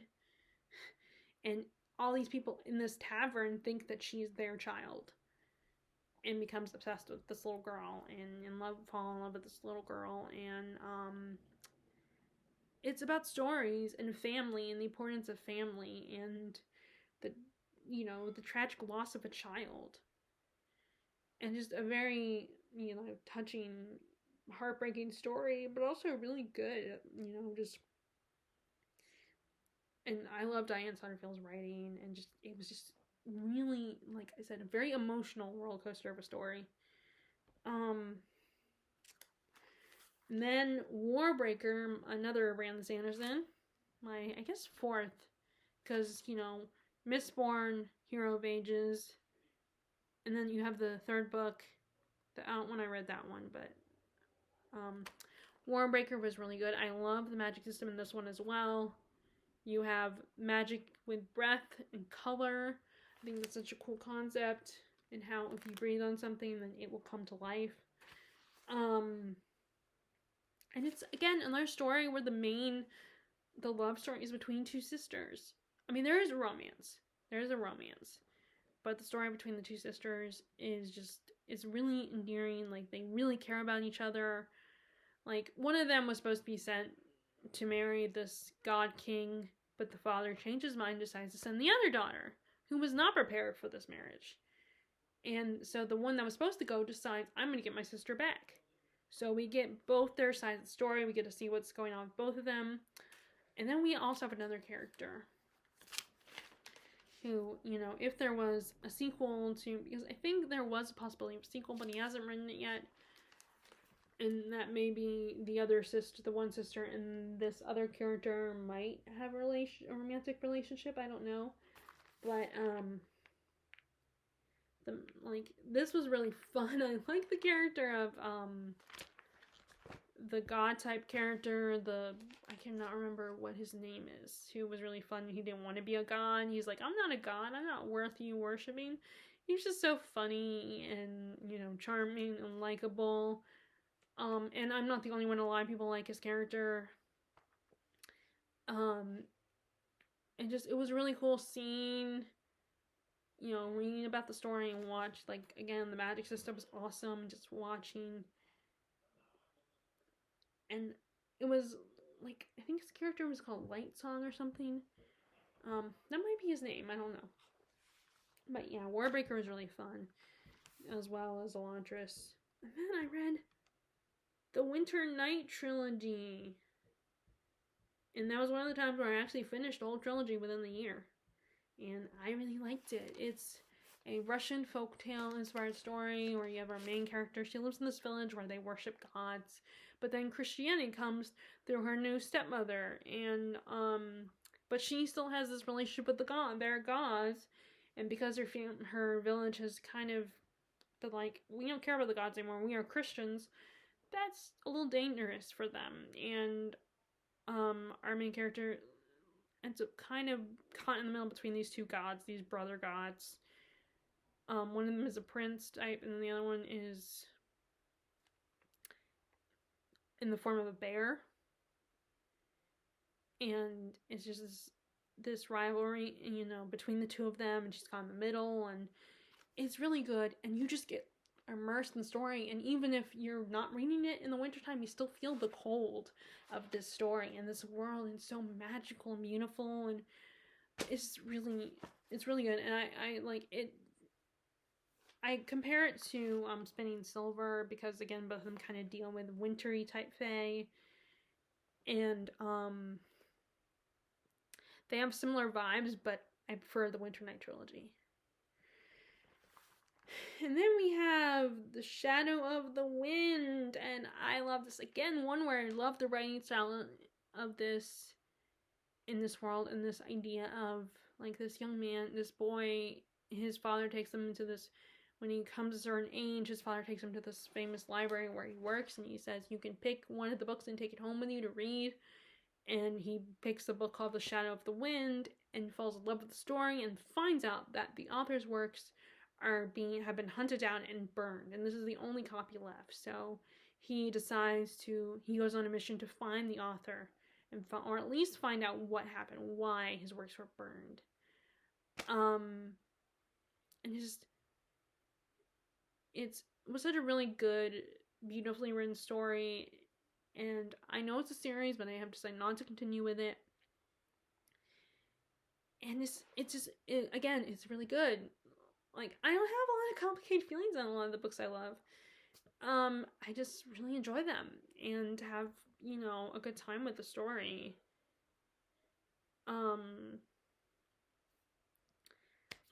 yeah, that I read, that was really good. And then we have The Starless Sea, the sophomore novel for Erin Morgenstern. And I definitely think that Erin Morgenstern's works are not from everybody, especially because there was such a mixed opinion on The Night Circus. And this book doesn't have a linear plot. It's not, a lot of people say it doesn't really have a plot at all. It's basically our favorite character, this young man. He comes across this magical door that he is trying to decide if he wants to go through it, but then he changes his mind, decides not to go through the door, but then he discovers a book that has his whole life story, and in that one he goes through the door. And he discovers this magical world when he goes through the door, and he decides, when he kind of gets mixed up on this adventure, and helps the woman who creates the doors, and also helps, save this guy he falls in love with. And there's the world is so whimsical and magical, and just like I said, you just gotta go for the ride of it. That's what I feel like. There's no linear plot, like I said, and like I said, some people also said that it doesn't really have a plot. I think in a way it does, but it's a loose plot. It's not like a technical, plot with an explanation. It's just a really fun, whimsical story to get lost in, and I like Erin Morgenstern's writing style. And you just gotta jump in and enjoy the ride and just really experience it.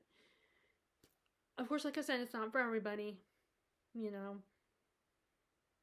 So I hope, if any of you decide to try it, and haven't, if people have not read it and want to try it because I recommended it, then, I warn you, it's not for everybody. Then this was one of my audiobooks. I don't know if this was my first audiobook, but Sadie, and I think the author recently did publish another book. I don't know if it was this year or before or after this, but Sadie is kind of a very dark thriller type story. I recommend listening to this one on audiobook because I think that can help, because it's kind of like a podcast type story where you have, it's basically if you listen to the Dateline podcast, it's basically that, where but you get the personal stories of the person involved. You're getting their perspective as well as the podcast. And this girl, our main character Sadie, I think, or Sadie might be the sister. I don't know if Sadie's the main character or Sadie's the sister, but her sister gets kidnapped and I think raped, and our main character ends up trying to get revenge on the person who did that to her sister. And it's just a really riveting and very dark story, very tense. Like I said, I recommend listening to it. And yeah, if that's your kind of thing. It's not everybody's kind of thing. It's not always my kind of thing, but I think it was kind of in the moment, caught up in the, right time, right place, right time kind of situation, where I just was in the mood for a story like that. And then we have Serafina, which was a book I read years ago back in Maryland, but I never read the sequel. But I decided to give it another shot. I still have not gotten to the sequel yet. I'm waiting for it to come out on audiobook, so I'm gonna have to check that out. But maybe after I listen to ACOWAR, I'll check that one out, and then get to Court of Frost and Starlight if I decide to read that one. But this one again is another world where dragons are involved. our main character has, I think she's like part dragon or has a sickness or has dragon DNA in her or something, and she's a musician.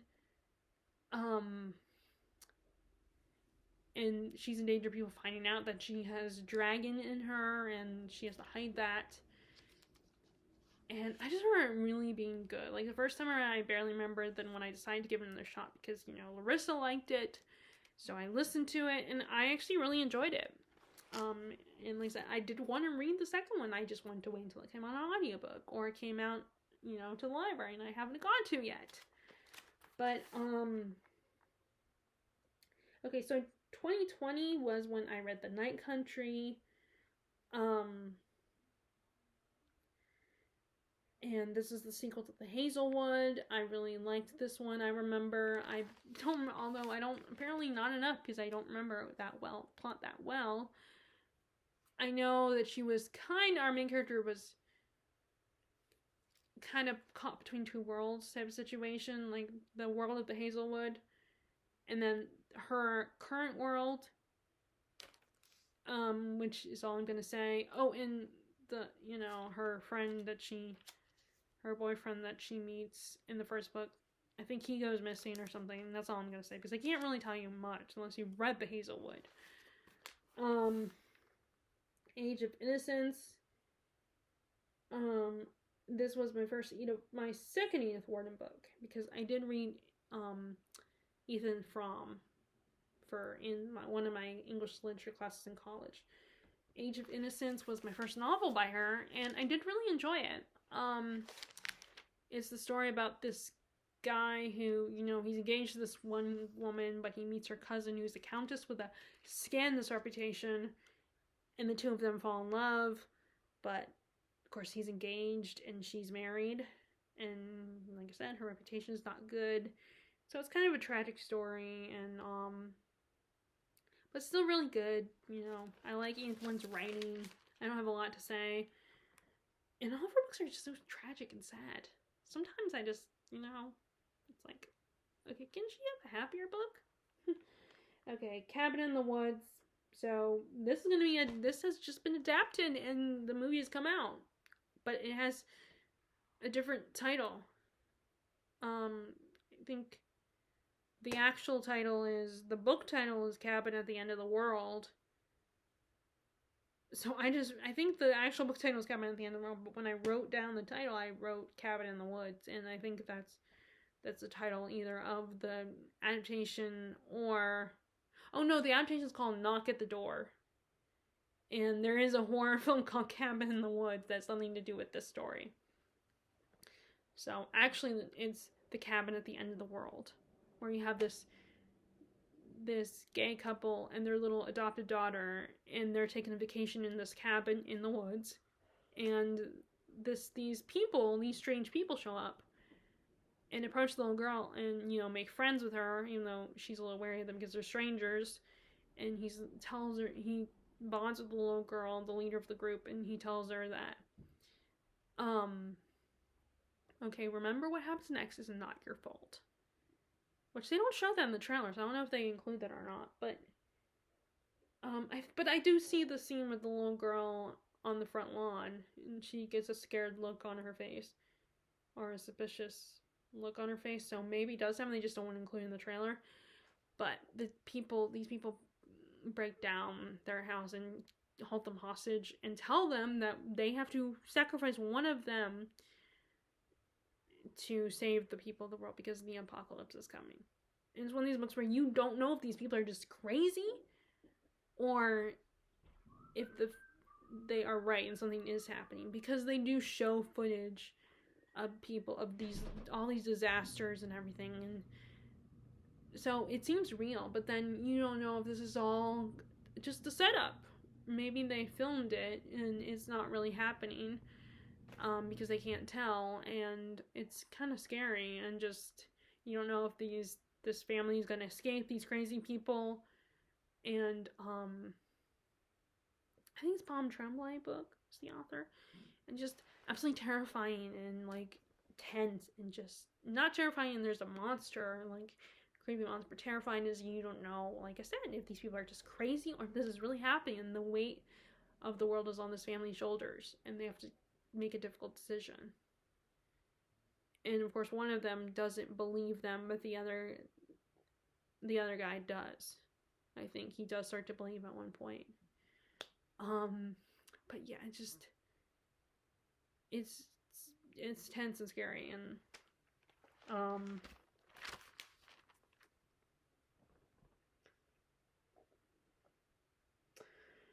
and then so I've been reading the what's that series called?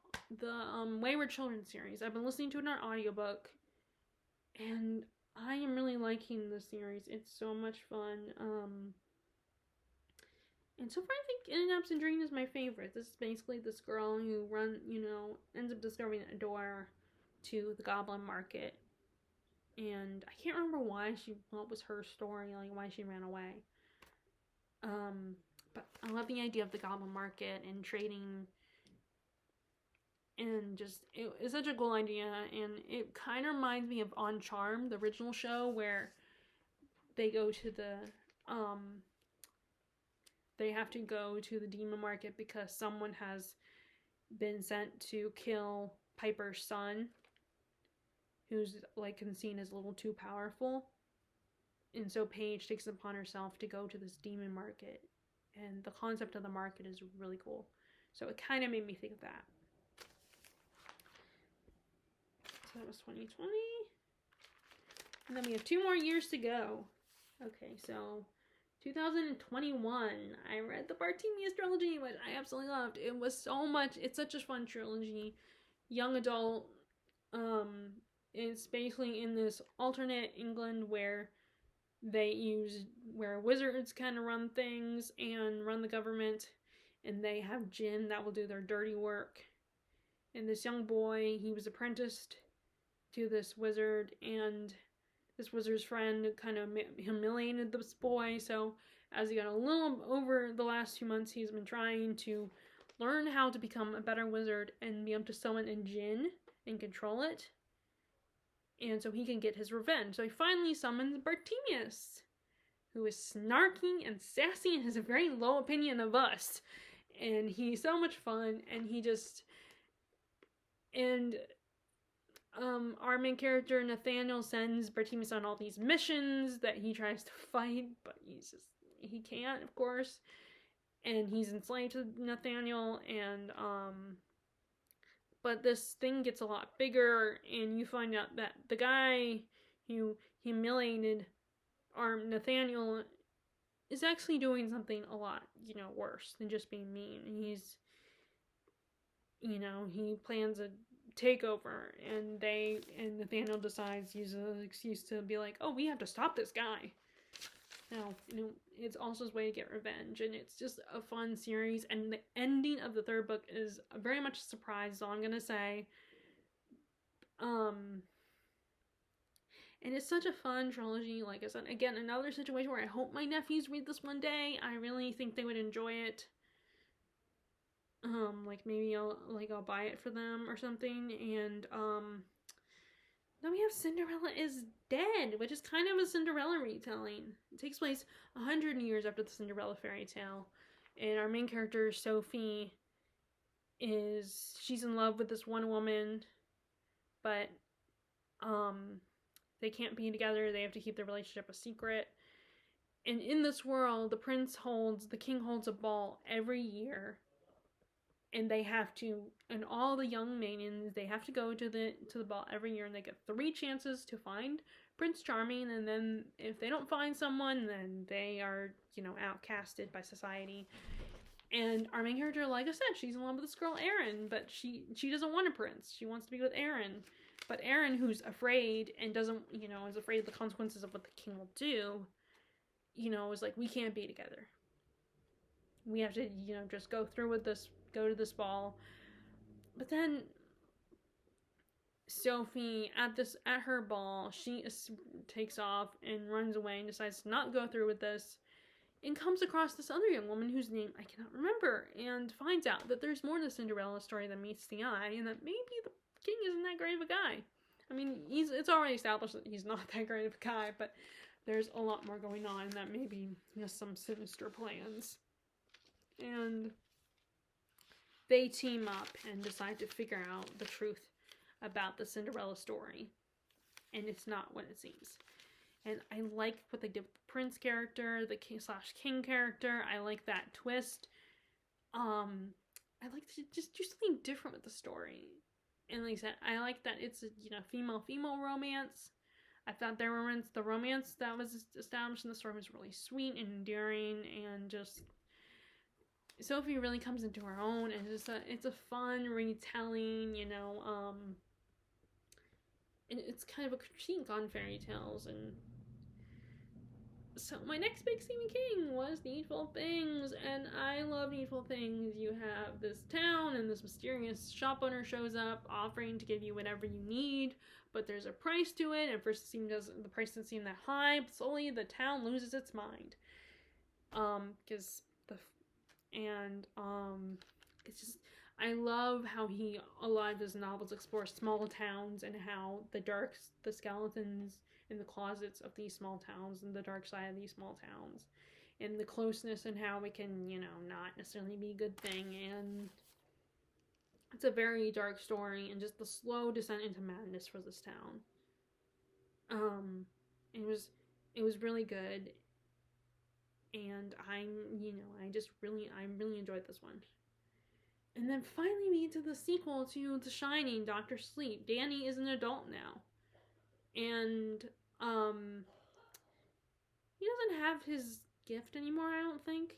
I mean, I think he sort of has it, a little bit of it, but it's not as strong, because he's now a grown man. And there is a girl that has a gift that he forms a connection with. And Abra, I think is her name. And there's these groups of people who will eat the life essence of those with the shine, so that they can live forever. And so this girl ends up being hunted down by these people.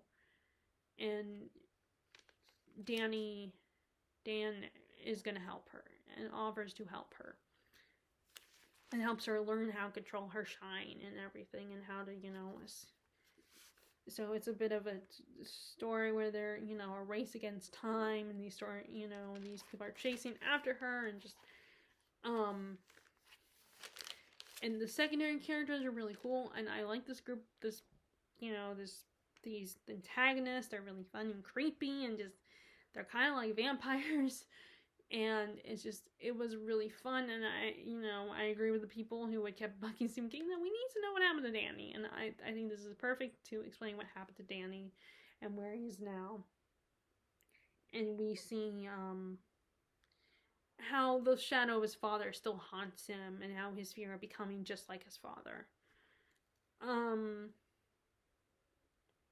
And then this is when I read Middlemarch for the first time, and I loved Middlemarch. It was so great, so much fun.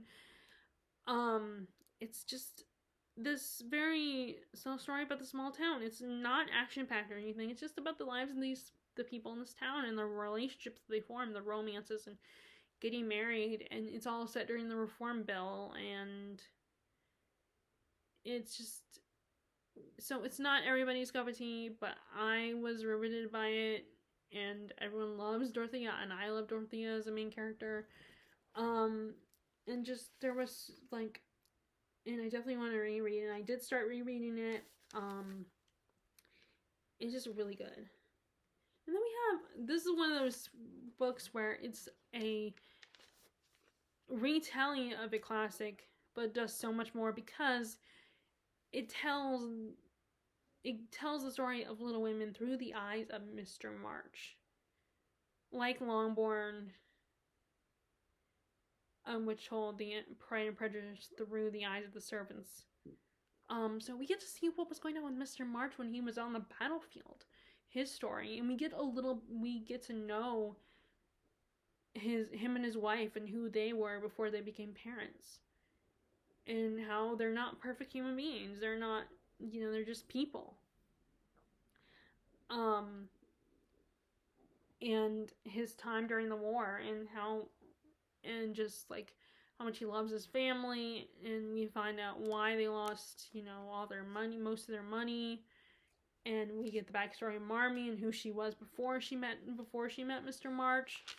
And we get a lot more of the war in this one. Like, we get a lot more about the Civil War at the time, because the original Little Women was set in Massachusetts, where the family, with the daughters and the wife, and they're at home and just missing their father and their day-to-day lives.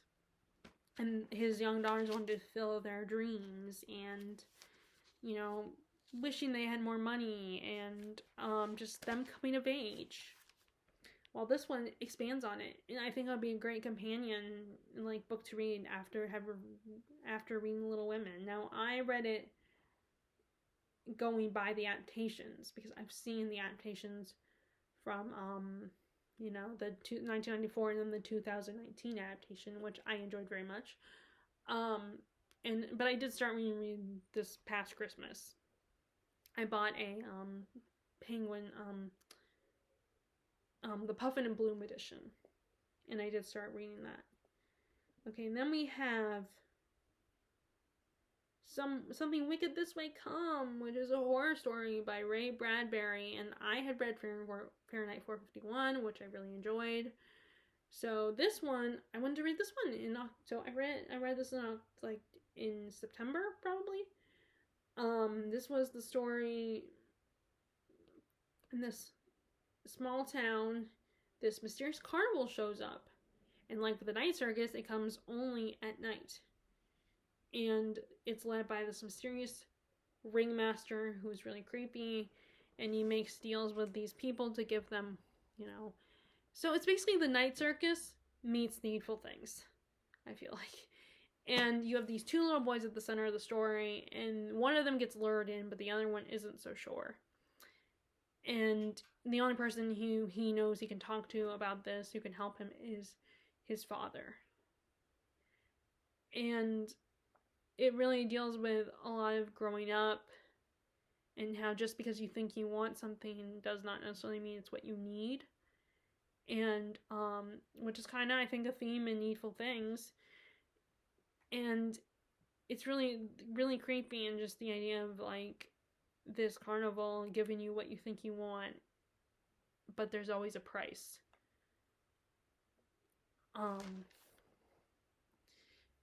And again, it was really good. And then we have The Poppy War, which I finally took, again, another one that I started a while back, and I finally finished it in 2021, and this one was really great. And I also like the Dragon Republic, and I'm going to talk about that in 2022. But this is also kind of a coming-of-age story, and it's also a war story. This young woman, she's living with foster parents, and they're going to marry her off, but that's the last thing she wants. She applies for this prestigious military academy, and you have to pass a test to get in there. And she ends up passing, but only because she has a really good memory. She memorizes a lot of things. So she just barely passes and gets into the school, and it's rough. It's even worse than she thought, and so the first book is all about her time at the school, her relationship with her peers, and how she ends up having the affinity where this magic, a connection to the gods of this world, particularly the Phoenix god, and it's forbidden magic. It can get dangerous, and one particular student got a little too close to the magic, so the guy that is able to teach her doesn't want to teach her because of that experience with his previous student. But she insists he teach her. She convinces him, and so that's what the first half of the book is. And the second half is when the war between the enemy country happens. And so the first book is all about their time at school. And, I like school stories, whether it's magic school or, not magic school. I think it's really fun seeing these kids, the learning process they go through, and, the academics.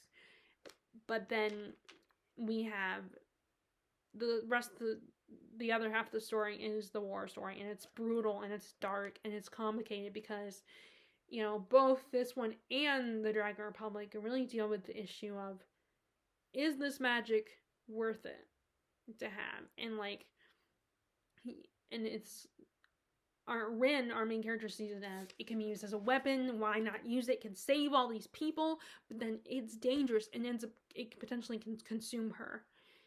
And it's just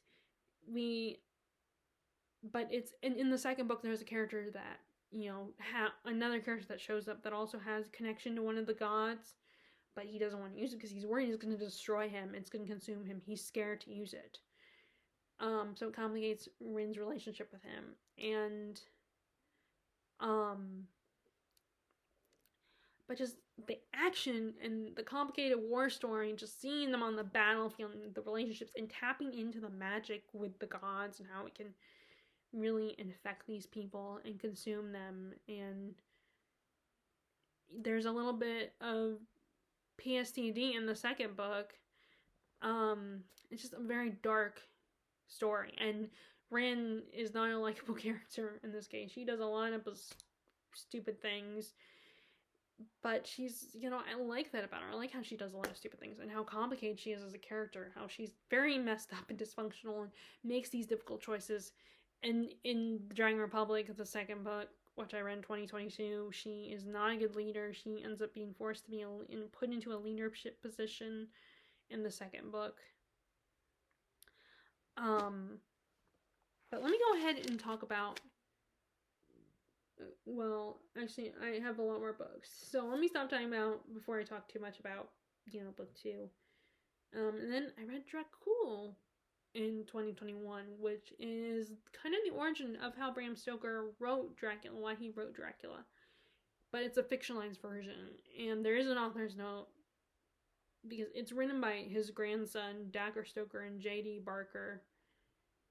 And it's, in this one, Bram is this young boy who he has a nanny who takes care of him, and she might or might not be a vampire. And she eventually ends up leaving him, even though she saves his life by giving him blood. The family casts her out and fires her, so he doesn't see her again until he's an adult. And he, along with his sister and brother, decide to go find her because she was really, does a lot for the family. And they are being followed by a mysterious vampiric figure. And it is really creepy and atmospheric and fun, and like it kind of explains the history of Dracula and what inspired Bram Stoker. And in the author's note is pointing out that he talked to his agent and he was like, this is based on something that really is real. Like, vampires are real, and this is a warning to people. And of course, at the time, like, I don't remember what historically was going on, but his agent was like, nope, you're not gonna, this will scare people, so you're gonna pass it off as fiction. Because you don't want to traumatize people, because they're already scared as it is. Because there was something going on historically. So he had to change the story, and there's a lot of stuff he had to take out. So if you are a fan of Dracula, even if you like it just a little bit, you might want to check this out. Like, and the fact, things that were lackluster in the original book, this kind of improves it, I think. So if you like Dracula even a little bit, just give this book a shot. That's what I think. Darlene Desi could probably talk about it a lot better than I could. Okay, and then The Count of Monte Cristo. This is a revenge story. I love The Count of Monte Cristo. This guy who gets framed for committing treason, so he gets arrested and sent to the Chateau d'If, and he's there for many years. He does end up having a mentor who teaches him who educates him, and when he finally escapes the Chateau d'If, he creates the identity of the Count of Monte Cristo to seek revenge on the people, including his fiancée Mercedes and the other people who betrayed him, including Mercedes' cousin who was in love with her, Count Mondego. And it's so intricate, just seeing what he does to get revenge on these people. All the interests, all the things, all the weaves, all the things he had to, do to make sure that he ruined their lives for what they did to him. And this is so thrilling, and I definitely recommend reading the book. It is a long book, but definitely check it out. And if you struggle with longer books like I do, then check out the audiobook. That might really help. Which, unfortunately, I will forever associate this one with this experience where I made a video on it where I talked about, and I don't change my mind. I have not changed my mind. I still thought the 2002 adaptation was good. It was not a good adaptation, but it was a good, entertaining movie. The adaptation was not, I repeat, not a good adaptation. And I repeat it because people responded and were like, how dare you like that movie? It was terrible. And it's like, it was a good movie. I was entertained by the movie. I don't feel like I need to change my mind about that just because you don't like it. But I agree, it was not a good adaptation, which I said in that video. So obviously I'm still annoyed by that. But I wish I could have participated more in those discussions with those people, but I was not prepared. And like I said, I'm still annoyed that people just, like, some of those comments were not bad. Some of them were probably worth a discussion. But one of the comments, it made me feel like they were annoyed that I liked that movie. It was like, how dare I like that movie? It's like, I like that movie. I'm sorry. I agree. It was not, again, not a good adaptation. I will say, agree to that. But it was an enjoyable movie. If you look at it as two separate things. If you don't that's the problem. There are some adaptations that are not good adaptations. Like The Shining by Stanley Kubrick. It was not a good adaptation.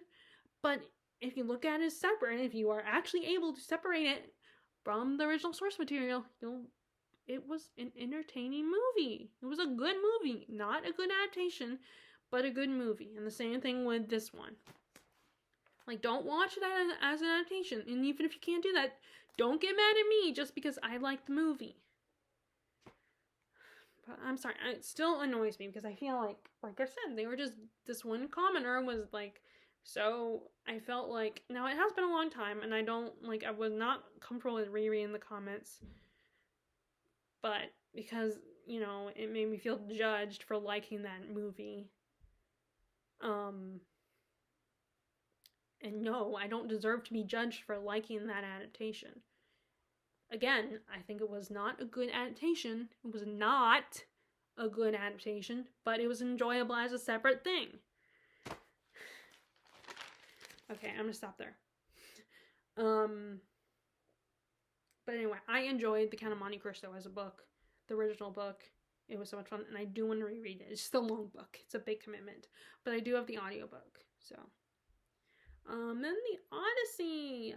I love the Odyssey. It was so fun. I have not read the Iliad. I know most people prefer the Iliad, or at least I think they do. But I have not read it.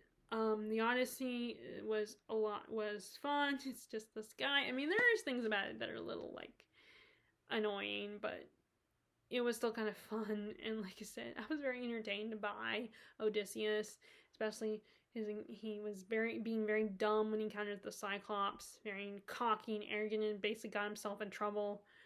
This is kind of an adventure story about this man coming home. I wish he hadn't taken so long though to come home. It's just he kept delaying.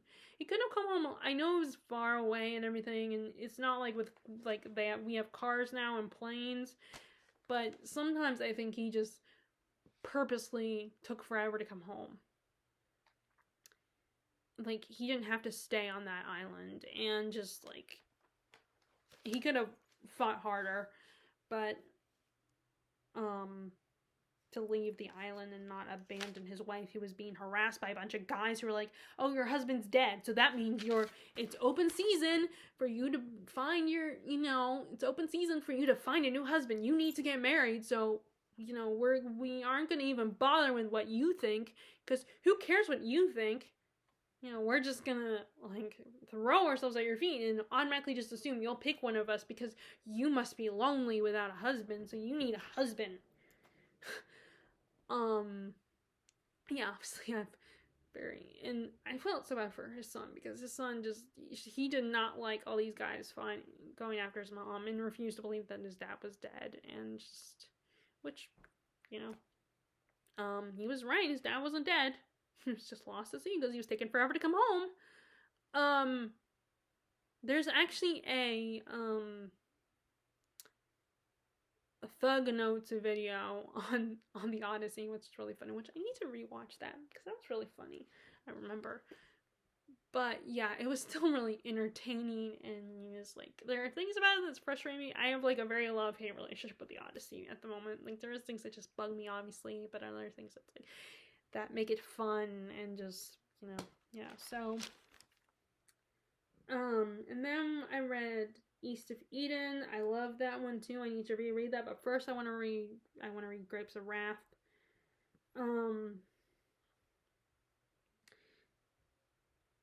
That was kind of a Adam and Eve, Cain and Abel retelling. It was really good. It's a, you know, a family saga, and it's just, you know, it was just really good. And then we have Magician Master, which is a sequel to Magician Apprentice by Raymond E. Feist, which I think, although I like Magician Apprentice too, but I think I like this one a little bit better. I like the idea it was more than just about Pug, and there's this, and it kind of deals a little bit, it's kind of a meta, you know, it feels like a metaphor for colonialism, because these people from another world show up wanting to, you know, claim this world, and it starts a war that Pug and his friends kind of get caught in the middle of. And it was really, now the romances are a little, you know, lackluster in these stories at times, but it was kind of fun. It was a fun world, and I really liked Pug's journey, and just like exploring these two different cultures and worlds, and just, and they're quick reads. I have one more book in the series, then I'm done, but there are more books that Raymond E. Feist wrote in this world, and I did hear a rumor of a TV show, but I don't know if that's going to happen. It's been long since I last heard about it. And then this one I read The Great Hunt, which is when the story goes its own direction. Is not a copy of Lord of the Rings, people. Where they have to find this magic horn to summon the spirits of this general, I think. And it does get formulaic at times, I will admit that, with the series, but it was still really fun to explore, you know, and we really get to know the characters a lot more. And just so much is going on in this series, and I will be reading Shadow Rising soon, now that I have the fifth book, because I wanted to wait until I got the fifth book so that I could jump into it as soon as possible, or at least when I was ready. Then I read Bleak House, which I've been meaning to reread. This one's very complicated. Like, I love it, but, you know, I feel like it's hard for me to talk about it. Like, there is a court case and an inheritance going on that people, you know, there's a lot of people that could inherit this money, and our main character is kind of connected in a way, I think. She was one of our main characters, I should say, because there's multiple main characters. And how she ends up, and it's just, there's, you know, Dickens has a lot going on in his stories. There's a lot of characters, and that's why people say, if you're gonna read Dickens, start with Great Expectations or David Copperfield, because, yes, even David Copperfield has a lot of characters, but it's mostly David's story, and we get only his perspective. Strange the Dreamer duology. So I love this duology. Strange the Dreamer was a reread because I wanted to read the second one, but I decided to go ahead and read the first book, and I listened to it on audio, and it was really fun. It's like, so you have this world, Weep, and our main character, Laszlo Strange, he's obsessed with Weep, and he ends up getting the opportunity to go with this group of emissaries to Weep because something is happening in the city, and he gets dragged. He goes along, and because he understands the city and is a scholar when it comes to the city, and there's and we also have this somehow the family who ran the city are still alive, and each of them has a lot of them have these strange powers and abilities.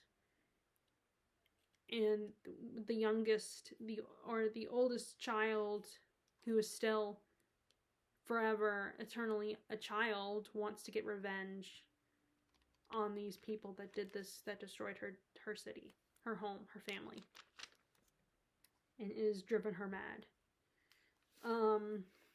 There's a bit of a romance going on in the story, a bit of a insta-love, but it kind of works, I think, for the story, and it's very whimsical and magical. Like, a lot of people, I think, would say this has a bit of purple prose to it, and it's a really beautiful story.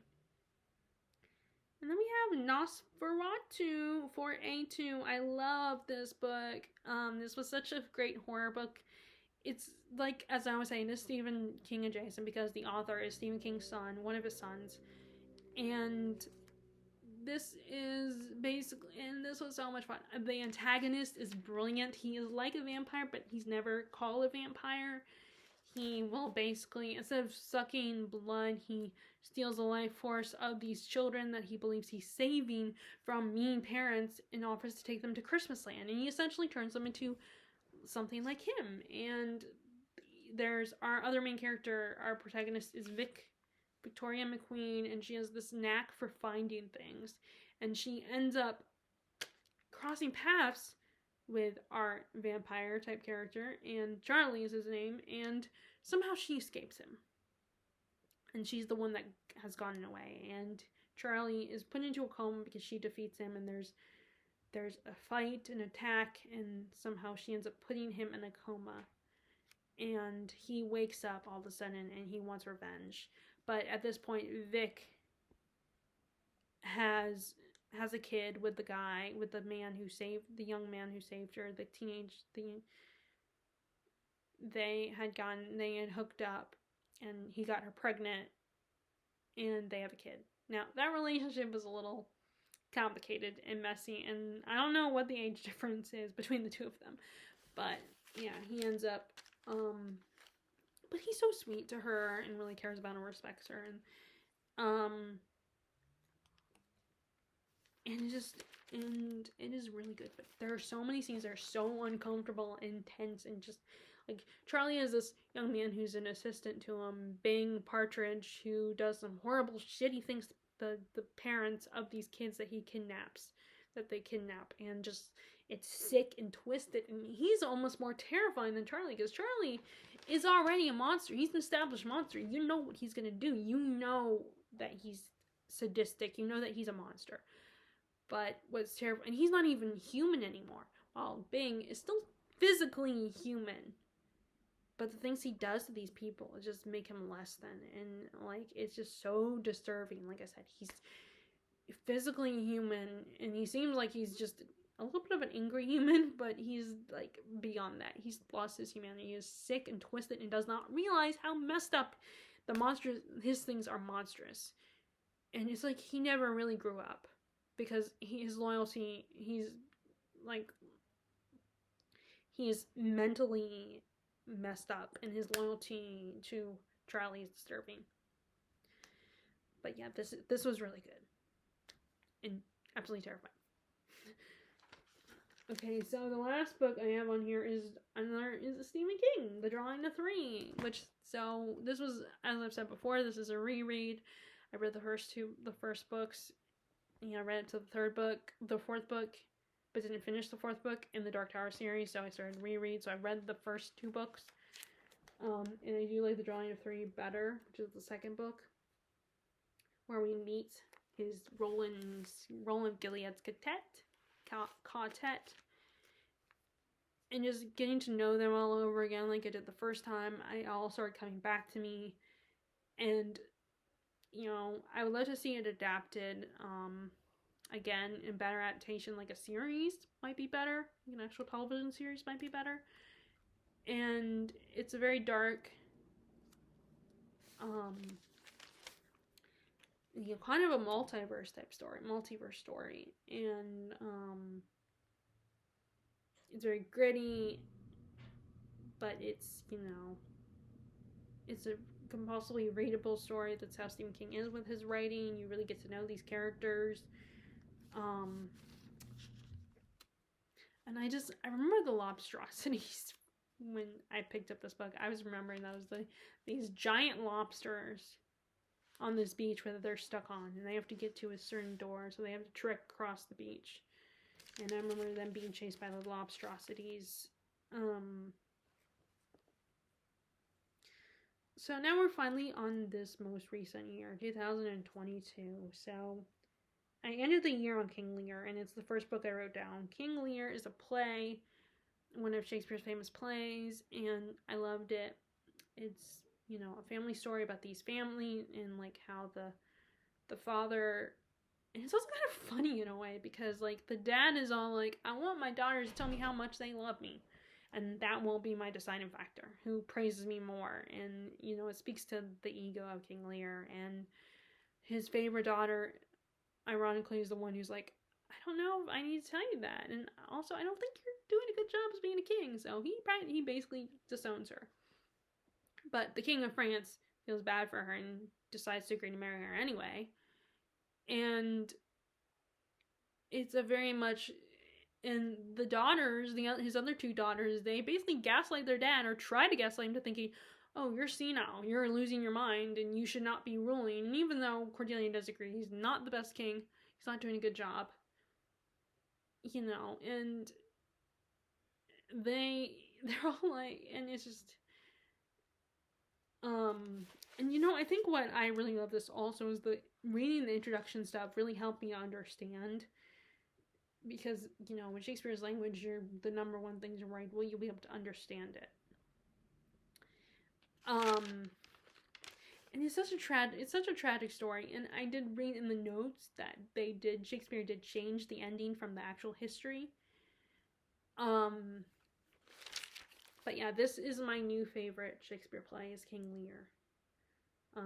Promise of Blood.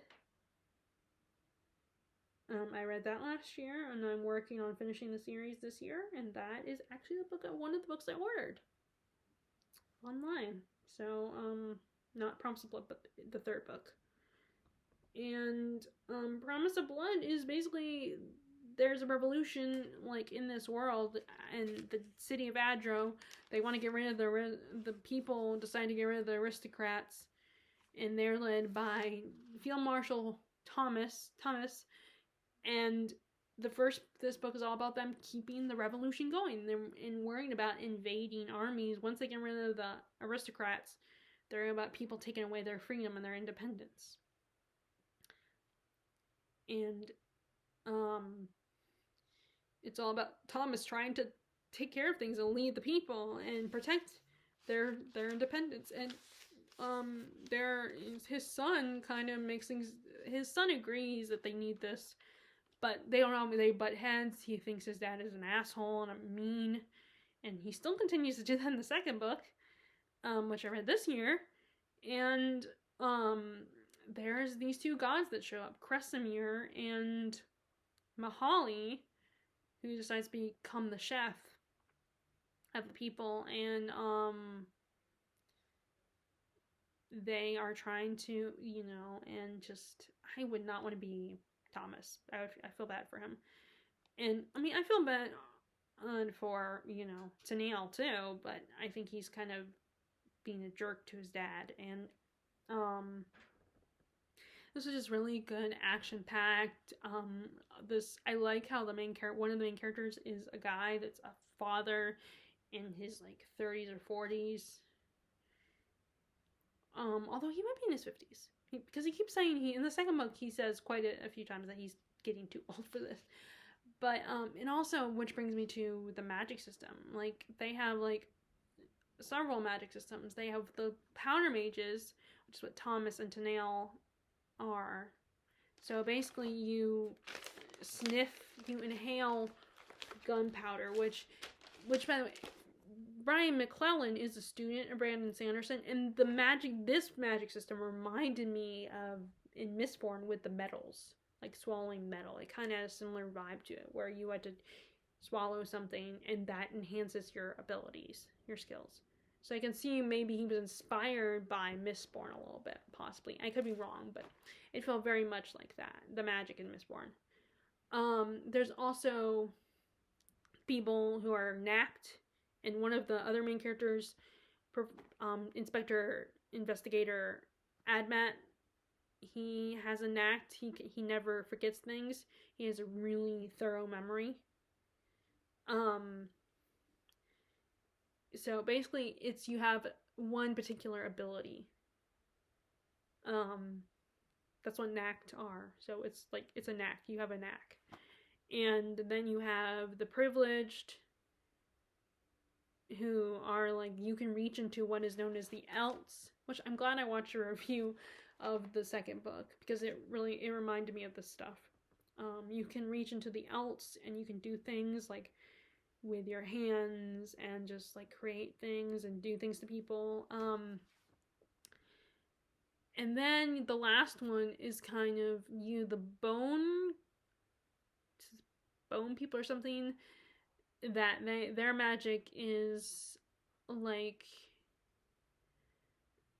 I want to say Bone Carver, but I think I'm thinking of Mistborn. I think I'm thinking of Akamath, because they have a character, a fae called the Bone Carver. But it's kind of like hoodoo with their magic, and one of the main characters, Kopal, she has this magic, where you make these wax dolls. You have a piece of a person connected to the wax doll. The wax doll is creating the shape of that person, and you can do all these things to them. So it's like hoodoo. And she ends up helping Tennille, particularly in the second book. And it's just so many, the magic concepts are really cool, and I just, despite the fact that I didn't think I would like war books, Flintlock fantasy is really fun, and it makes war stories a lot more interesting and appealing to me. It's just really fast-paced, action-packed, and there's drama in the story, of course, because you can't have a story without drama. But yeah, it was really good, and I'm glad I read it, and I'm making sure I finish it this year. Then we have Dune, and I think, I put both Dune and Dune Messiah on here, but I think Dune is my favorite, the first book. So I mentioned this earlier that,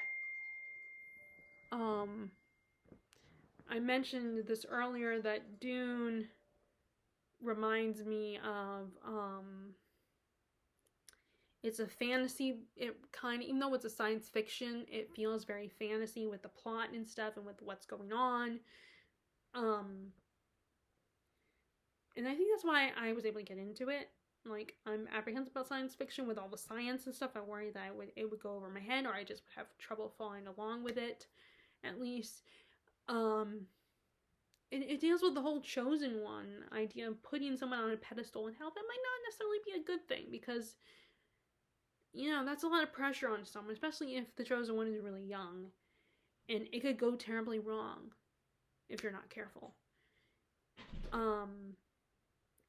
But it's just this really, and the sci-fi thing about it is you have Sandworm that takes place on a desert planet, and you have technology and stuff like that, but like I said, the plot feels very much like something out of a fantasy story. And I always find it funny thinking about how Emily Fox's reaction to it. She said it felt like, some of her reactions one reaction in particular to the names of Paul, our main character Paul, and then his mother Jessica, and how it's a sci-fi, and those are the main characters, two of the main characters' names. I remember she thought that was kind of funny. And I thought that was kind of amusing too, that she was amused by it. I also like that are at the root of the story, like in most of these stories, or at least in Disney movies, the mom is killed off. But in this one, the mom survives, and it's the dad who's killed off. Although, I guess there's Lion King. Lion King is one where the dad is killed off instead of the mom, and the mom survives. So, I kind of have a soft spot for stories where the mom survives, and maybe because I'm not a mom, obviously, but I am a woman, so maybe I connect more to the idea in a small way to a mother. Because it's just such a different dynamic between a father and son versus a mother and a son.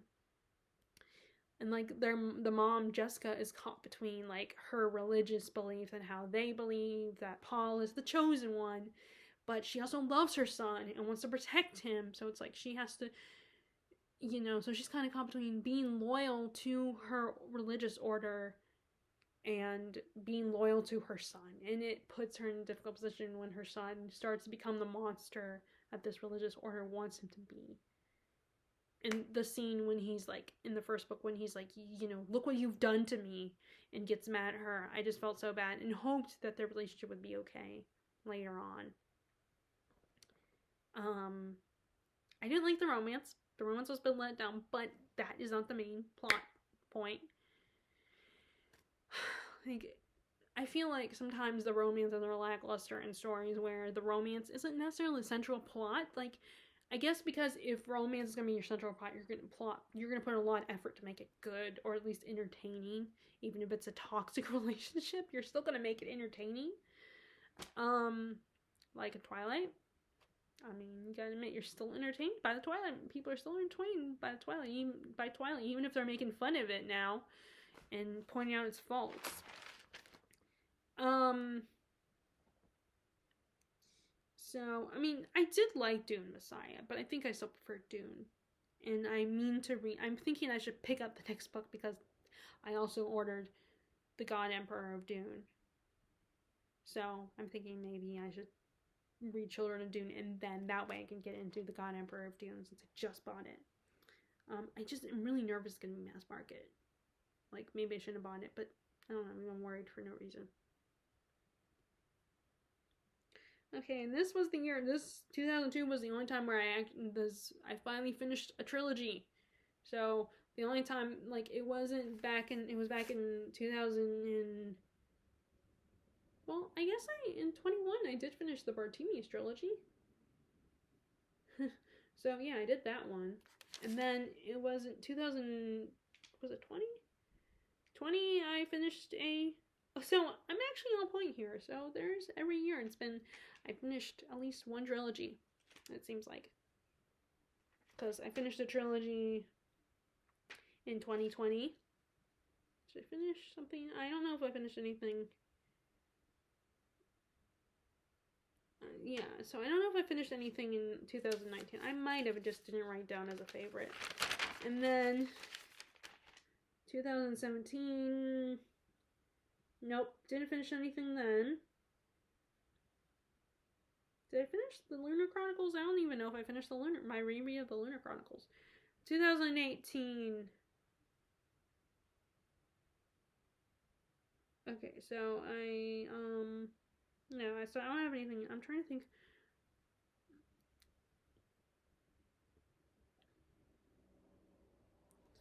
Okay, so I don't know. But I still would think I'm kind of on par because I've read.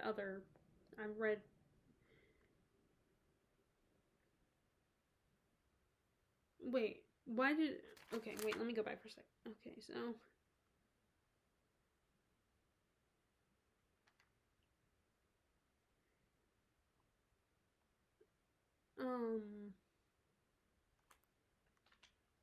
Okay, so I think I messed up because I think I read Mr. March in 2022, not before then.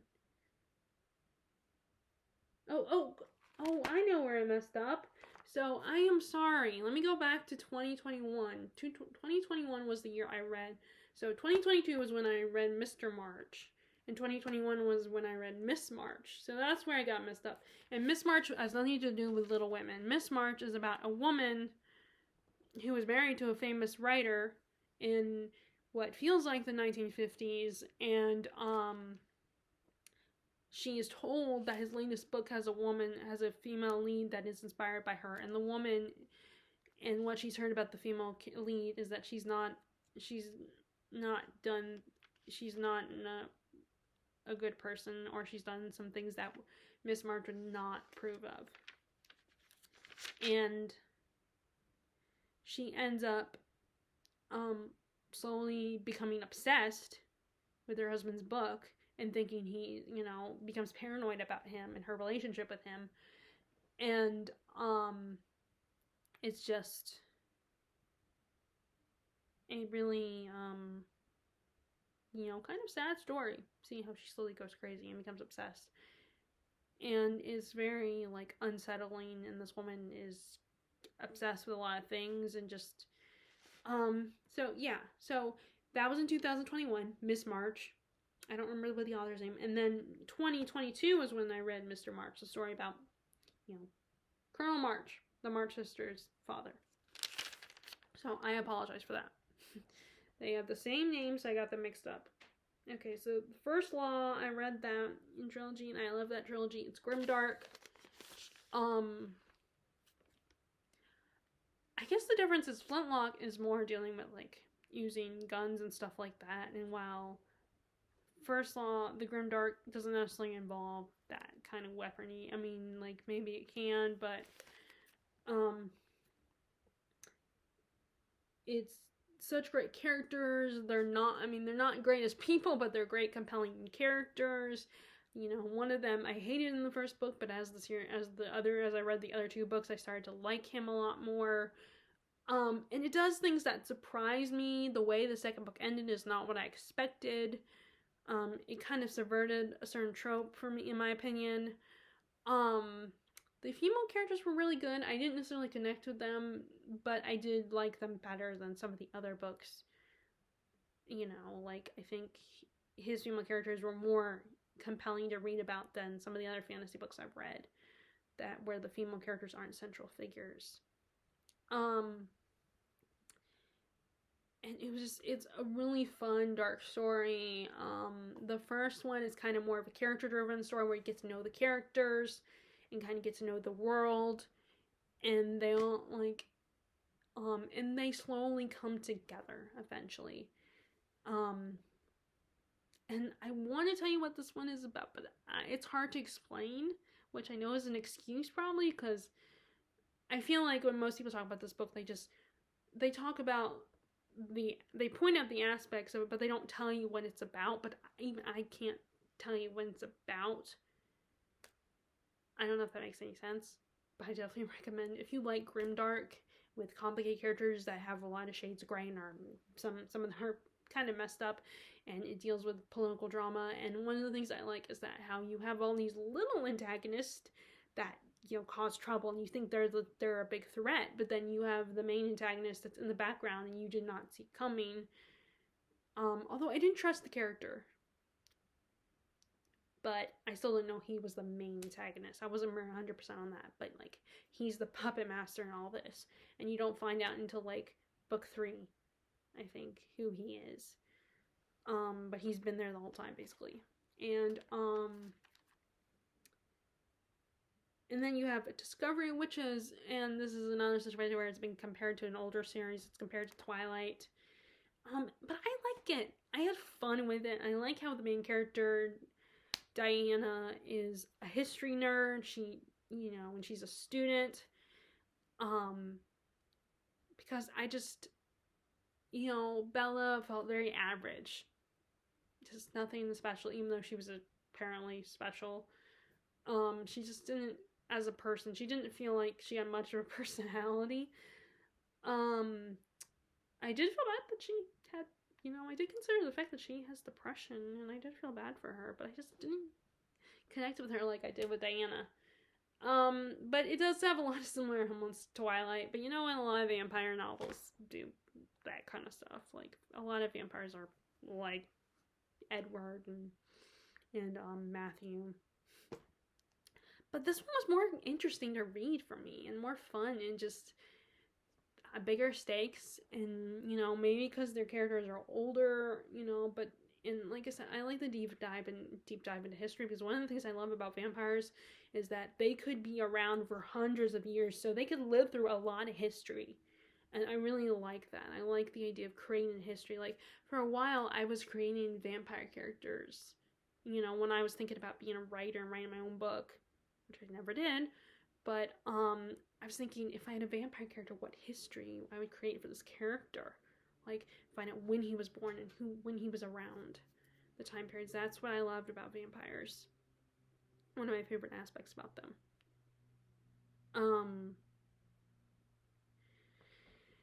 So I like a lot of that history and how there was this famous manuscript that was involved. I thought that was really fun, and it was like, I just really had fun with this world, this version of, you know, and the different groups of magical creatures. And I have finally had the second book, so I'm gonna read it, and then there's the third book, which I know a lot of people are disappointed by, but you know, I'm probably love it, probably still enjoy it. And then we have the historian, and I kind of love the historian for similar reasons to A Discovering Witches, except for there wasn't as much supernatural. There was a threat of vampires, like Dracula particularly, because it was the idea of, what if Dracula was real, really existed? What if the historical figure was really a vampire? And it's a story within a story. I think that format was kind of cool. And like, which it could be confusing at times. And I was a little frustrated because I was thinking, okay, what's the character? What's our narrator's name? Because we never get her name until we kind of get her name at the end. But we never, you know, throughout the rest of the book, we're never told her name until the very end. And even then, we're not, like, it's not spelled out for you.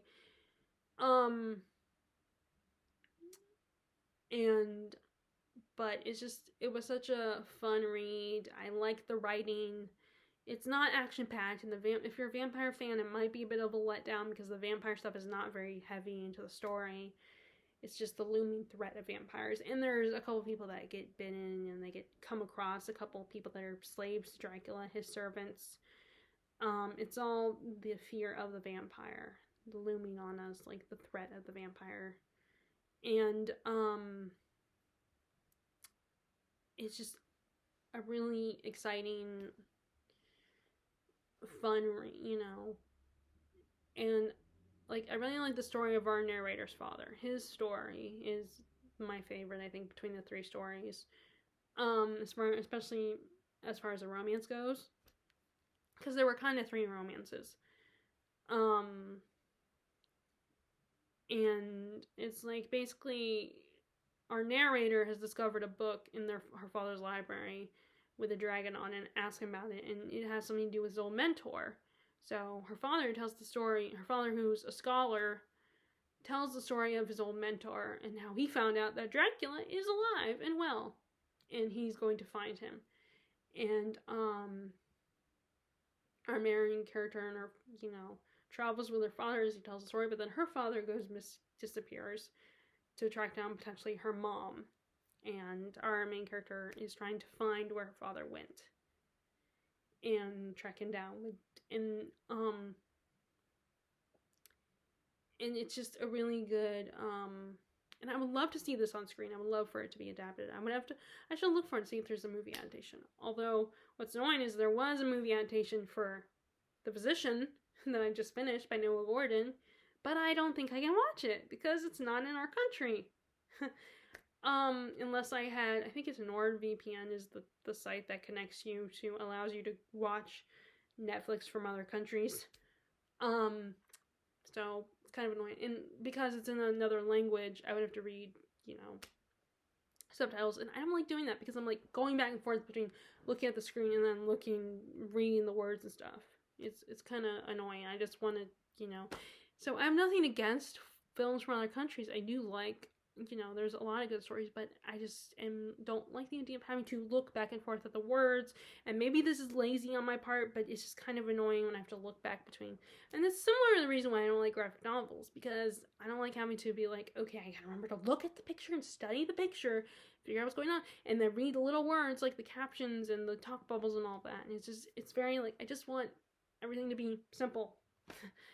But yeah, so, but I love if the story was came out in English and was adapted. But especially because it's about Dracula and the idea of Dracula being real, I would think that'd be very popular. But although I know there are people that don't love this book. Okay, and then I read the Mary Jane.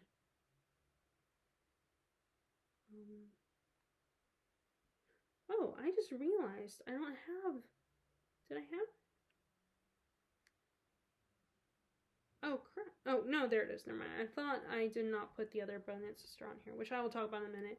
So then I got Mary Jane from the library, and I love that book. It's so great. It's basically this set in the 70s, and our main character, Mary Jane, she's a very conservative, very religious, stale, religious parents, a very stale environment, not very loving family. And she ends up, because she doesn't want to go away to summer camp with her friends, she ends up being a babysitter, live-in babysitter to this little girl. Ends up being a babysitter to this little girl, whose parents, her dad is a therapist for people with addictive personality disorders, and the mom is a stay-at-home mom, and and she ends up taking care of the kid. And the girl's mom is not a traditional mother. She's not like, she doesn't play housemaid, doesn't cook and clean and stuff. The family is very laid back and very opposite to her own. And one of the guy's patients comes to stay with him. He is a famous rock star. Him and his wife, an actress, come to stay with the family. And Mary Jane gets caught up in this world of drugs and sex and rock and roll, and like, she doesn't get involved in it, but because she's only 14, but she sees it, observes it, and becomes part of this, and gets to see this lifestyle versus her own. And this whole summer becomes the best summer of her life. She just falls in love with this family and wants to find a way to still stay loyal to her own family, but find a better life for herself, a life that she wants for herself. And it's just like, the characters are so charming and so fun, and like, there's it's a very adult book with sex, drugs, and rock and roll involved, and some cursing, and just but it's just really good and definitely worth checking out. And it was just so much fun to read. And then we have Imaginary Friends. I love Imaginary Friends. I read this, again, this is another book I wanted to read because, I wanted to read other horror books that had nothing to do with Stephen King. And Imaginary Friends is so great. I love books that deal with religion and the dark side of religion. I find that so fascinating.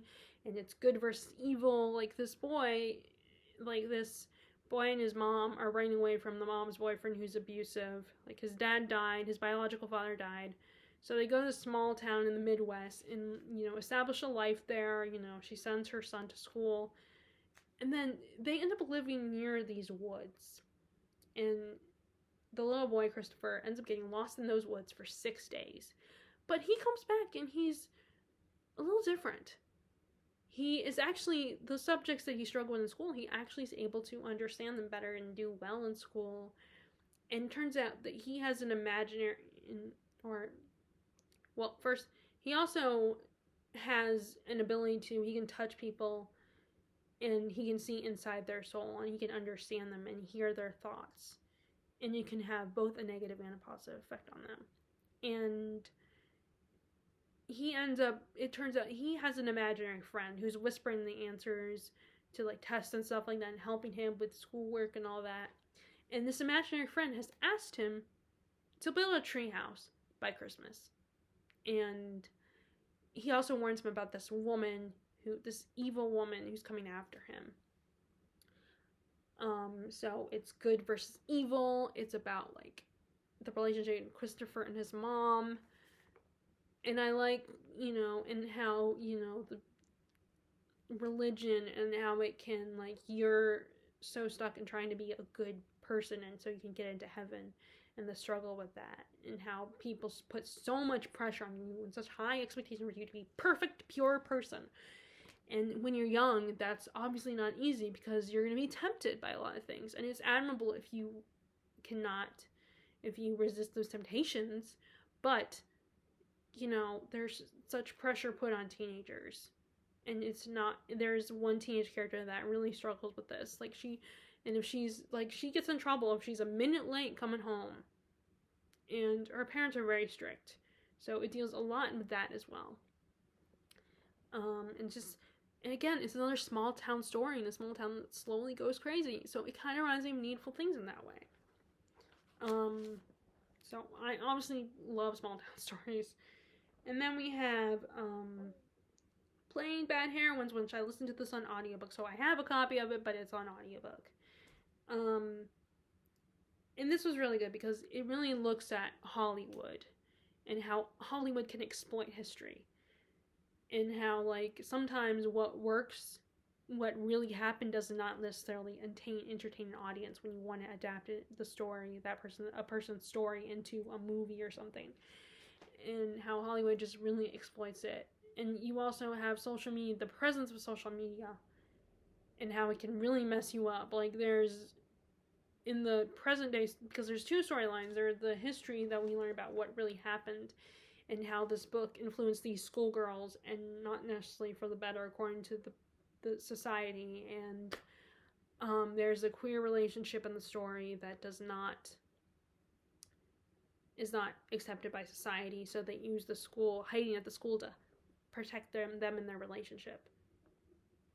And then we have so we have that storyline, and then we also have the present day storyline where they're trying to make a movie documentary about the story that is written. Like, this woman wrote a book about it, and so they decided to turn her book into a movie. And this online personality actress and a young woman her mother was an actress in a famous series of horror films, like a cult classic. These two actresses get involved in this project, and one of them falls in love with the writer, and even though she didn't want to be involved with it because she didn't like what they were doing with her story.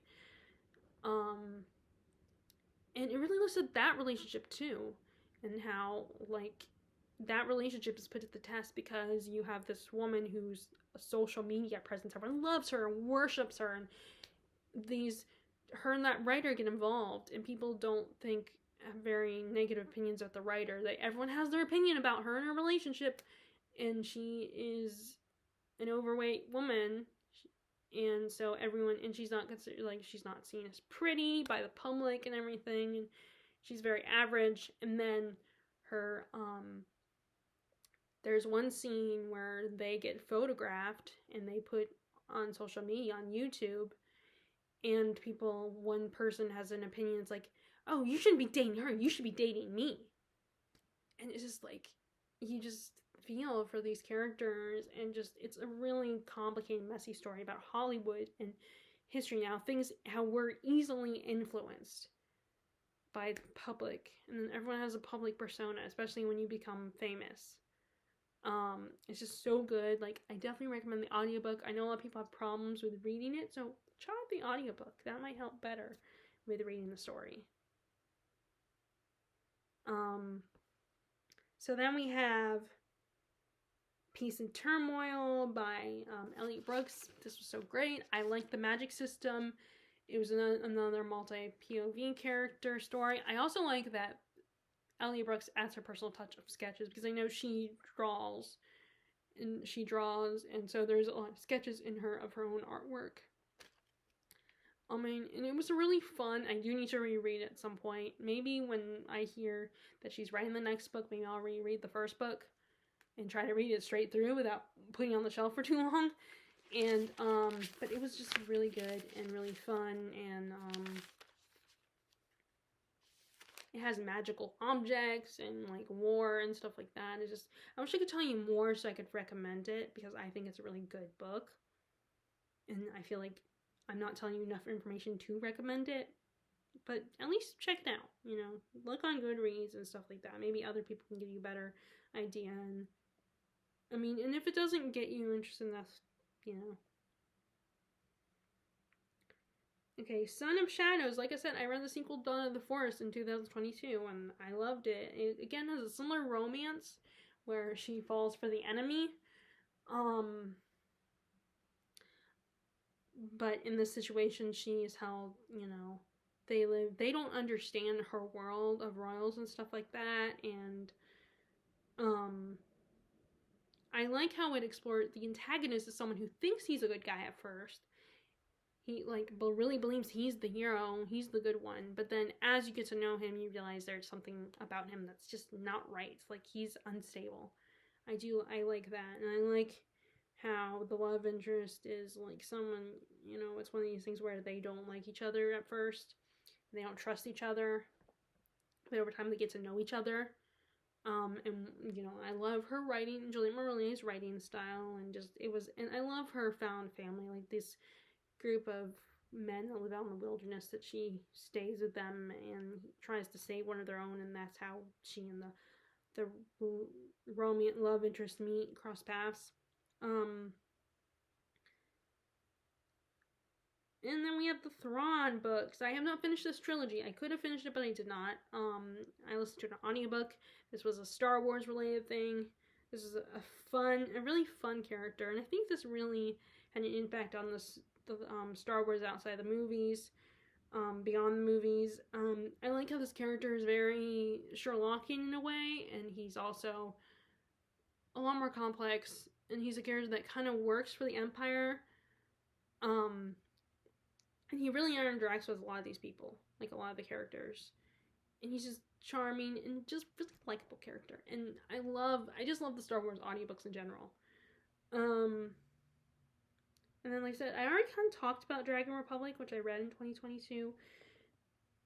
Because it explores a lot more, and we go beyond the school setting, and we go to the Dragon Republic, and just, it really looks at not just the whole idea of using this magic a good or a bad thing, but also looks at how everyone in this war has a diverse perspective, and how they feel about the war and it happening depends on their perspective of the story, you know? Everyone has different feelings on it.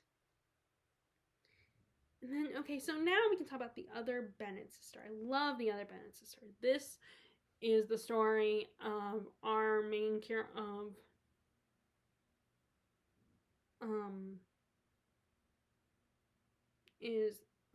our main character is Mary Bennett, and Mary Bennett is awesome. I related to her so much more than Elizabeth Bennet, and I just love the story and the romance in this one. You know, there's a bit of a love triangle like the original Pride and Prejudice.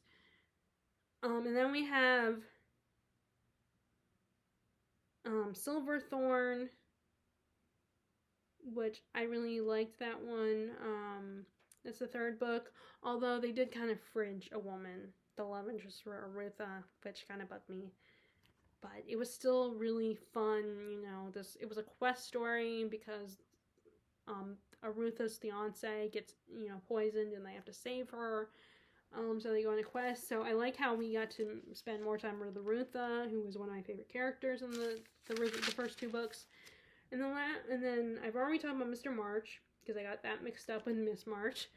And then we have The Last Night of the Telegraph Club was an audiobook, and I had a great time with that one. That one, it's a very sad story. It's this woman, this young teenage girl, I think she's Chinese, and she ends up falling in love with another girl, but she didn't realize that she was gay, and she has to hide it from her family. And there's the secret club that these two girls go to every night so they can be together. And it's on the verge, the country's on the verge of becoming communist, I think. And, you know, her family, her best friend and mom, when they find out, they're disgusted by her and they're ashamed of her when she they finally find out that she is gay, and it just ruins her relationship with them, and she has to hide her love for this girl. And it's a very heartbreaking story, but so good. And just and I did listen to an audiobook. And then Devil in the White City. I get people's complaints about Devil in the White City, but I really actually had a good time with this one. It was really cool. I like both learning about how the Chicago World's Fair was created, but also learning about Dr. H.H. Holmes and his killing spree, which made me uncomfortable at the same time. And juxtaposing them towards each other, which, yeah, it could be a separate novel. They could be two different novels, but... And it read like a story. It read like a narrative. So I think that's what really helped. And then we have Quest for Glory and Crystal of Time, the other two books. The two books in the second trilogy for School of Good and Evil, the Camelot years. Quest of Glory was really fun. We got to come back to my favorite characters, see where they are now, and their struggle with their new positions in life. Like, you have Sophie, who's the dean of the School for Evil, which, how is someone so young being a dean? I mean, I know it's fantasy world, but it's like, she's a spoiled brat, and she's very immature, so why did they make her the dean of the School for Evil? I know that she's badass and powerful and everything, but seriously, she's not meant to take charge. She's not a good leader. She's terrible at it. And then you have Agatha and Tedros, and they're now running Camelot, and they are really struggling because they're not communicating. And, like, Tedros is just very ashamed. He does grow a little bit in this trilogy, but, and I feel bad because it puts Agatha in this position where she wants to help him, but no one will let her, and he won't let her. It's just really frustrating because that's how a relationship works if you communicate and work together. But he refused to do that, and no one else will let her do that. And it's just really frustrating, but I still had such a good time. I had so much fun with this, and I immediately jumped into Crystal of Time, which was, this was really, we want to continue to explore the world, although the relationship between the Tedros and Agatha was on a pins and needles. It was very messy and complicated. And oh my god, his rivalry with Sophie just drove me nuts. The two of them I love the story, but those two are just like, I feel so bad for Agatha being caught in the middle of these two. It's like that, that game that you have where you have the guys, the figures in the wrestling ring, and it was an old 90s game, and they're just punching on these plastic figures, and it kind of reminds me, that's how Sophie and Tedros, they're just constantly hitting each other. Like, Tedros does not trust Sophie. Sophie's trying so hard to be good, but she doesn't like Tedros, thinks he's kind of an ass, and feels like he's taking her best friend away, and just, like, the two of them, just, like, they need to, again, communication with these characters. That's the problem. And because they finally made a movie, when I was reading the books, I was picturing the actors from the movie, which I'm so glad. Even though it was not the best adaptation, it's kind of a bad movie. It felt rushed, and I think it should have been a TV series. I still think, it had a lot of potential with what they did, but I feel like they messed it up by rushing it, squeezing everything into one movie. Or they could have at least made it a mini-series if they didn't want to make it a TV show. But I don't know why, because, like, they could have done a TV show. The TV show wouldn't have done any worse than the movie. At least the TV show would have been an improvement. Well, anyway. So, I ended the year, like I said, I ended 2022 with King Lear. So, which, by the way, when I was in the middle of talking about these books, I just realized this is basically saying a lot of the same stuff I said in a video where I talked about my best books of 2022. So, I probably shouldn't have included 2022. Because I'm basically talking about the same stuff all over again. It's okay. I talked about other stuff in the video. So, since I've been on BookTube, those are all the books I have read and talked, that are the best books. I feel like my interests have changed over the years. and evolved, and like I always say, I feel like I've become a more adventurous reader. But it's been a fun past few years, and I hope it will continue to be fun. And I'm looking forward to all the books I will read this year in 2023.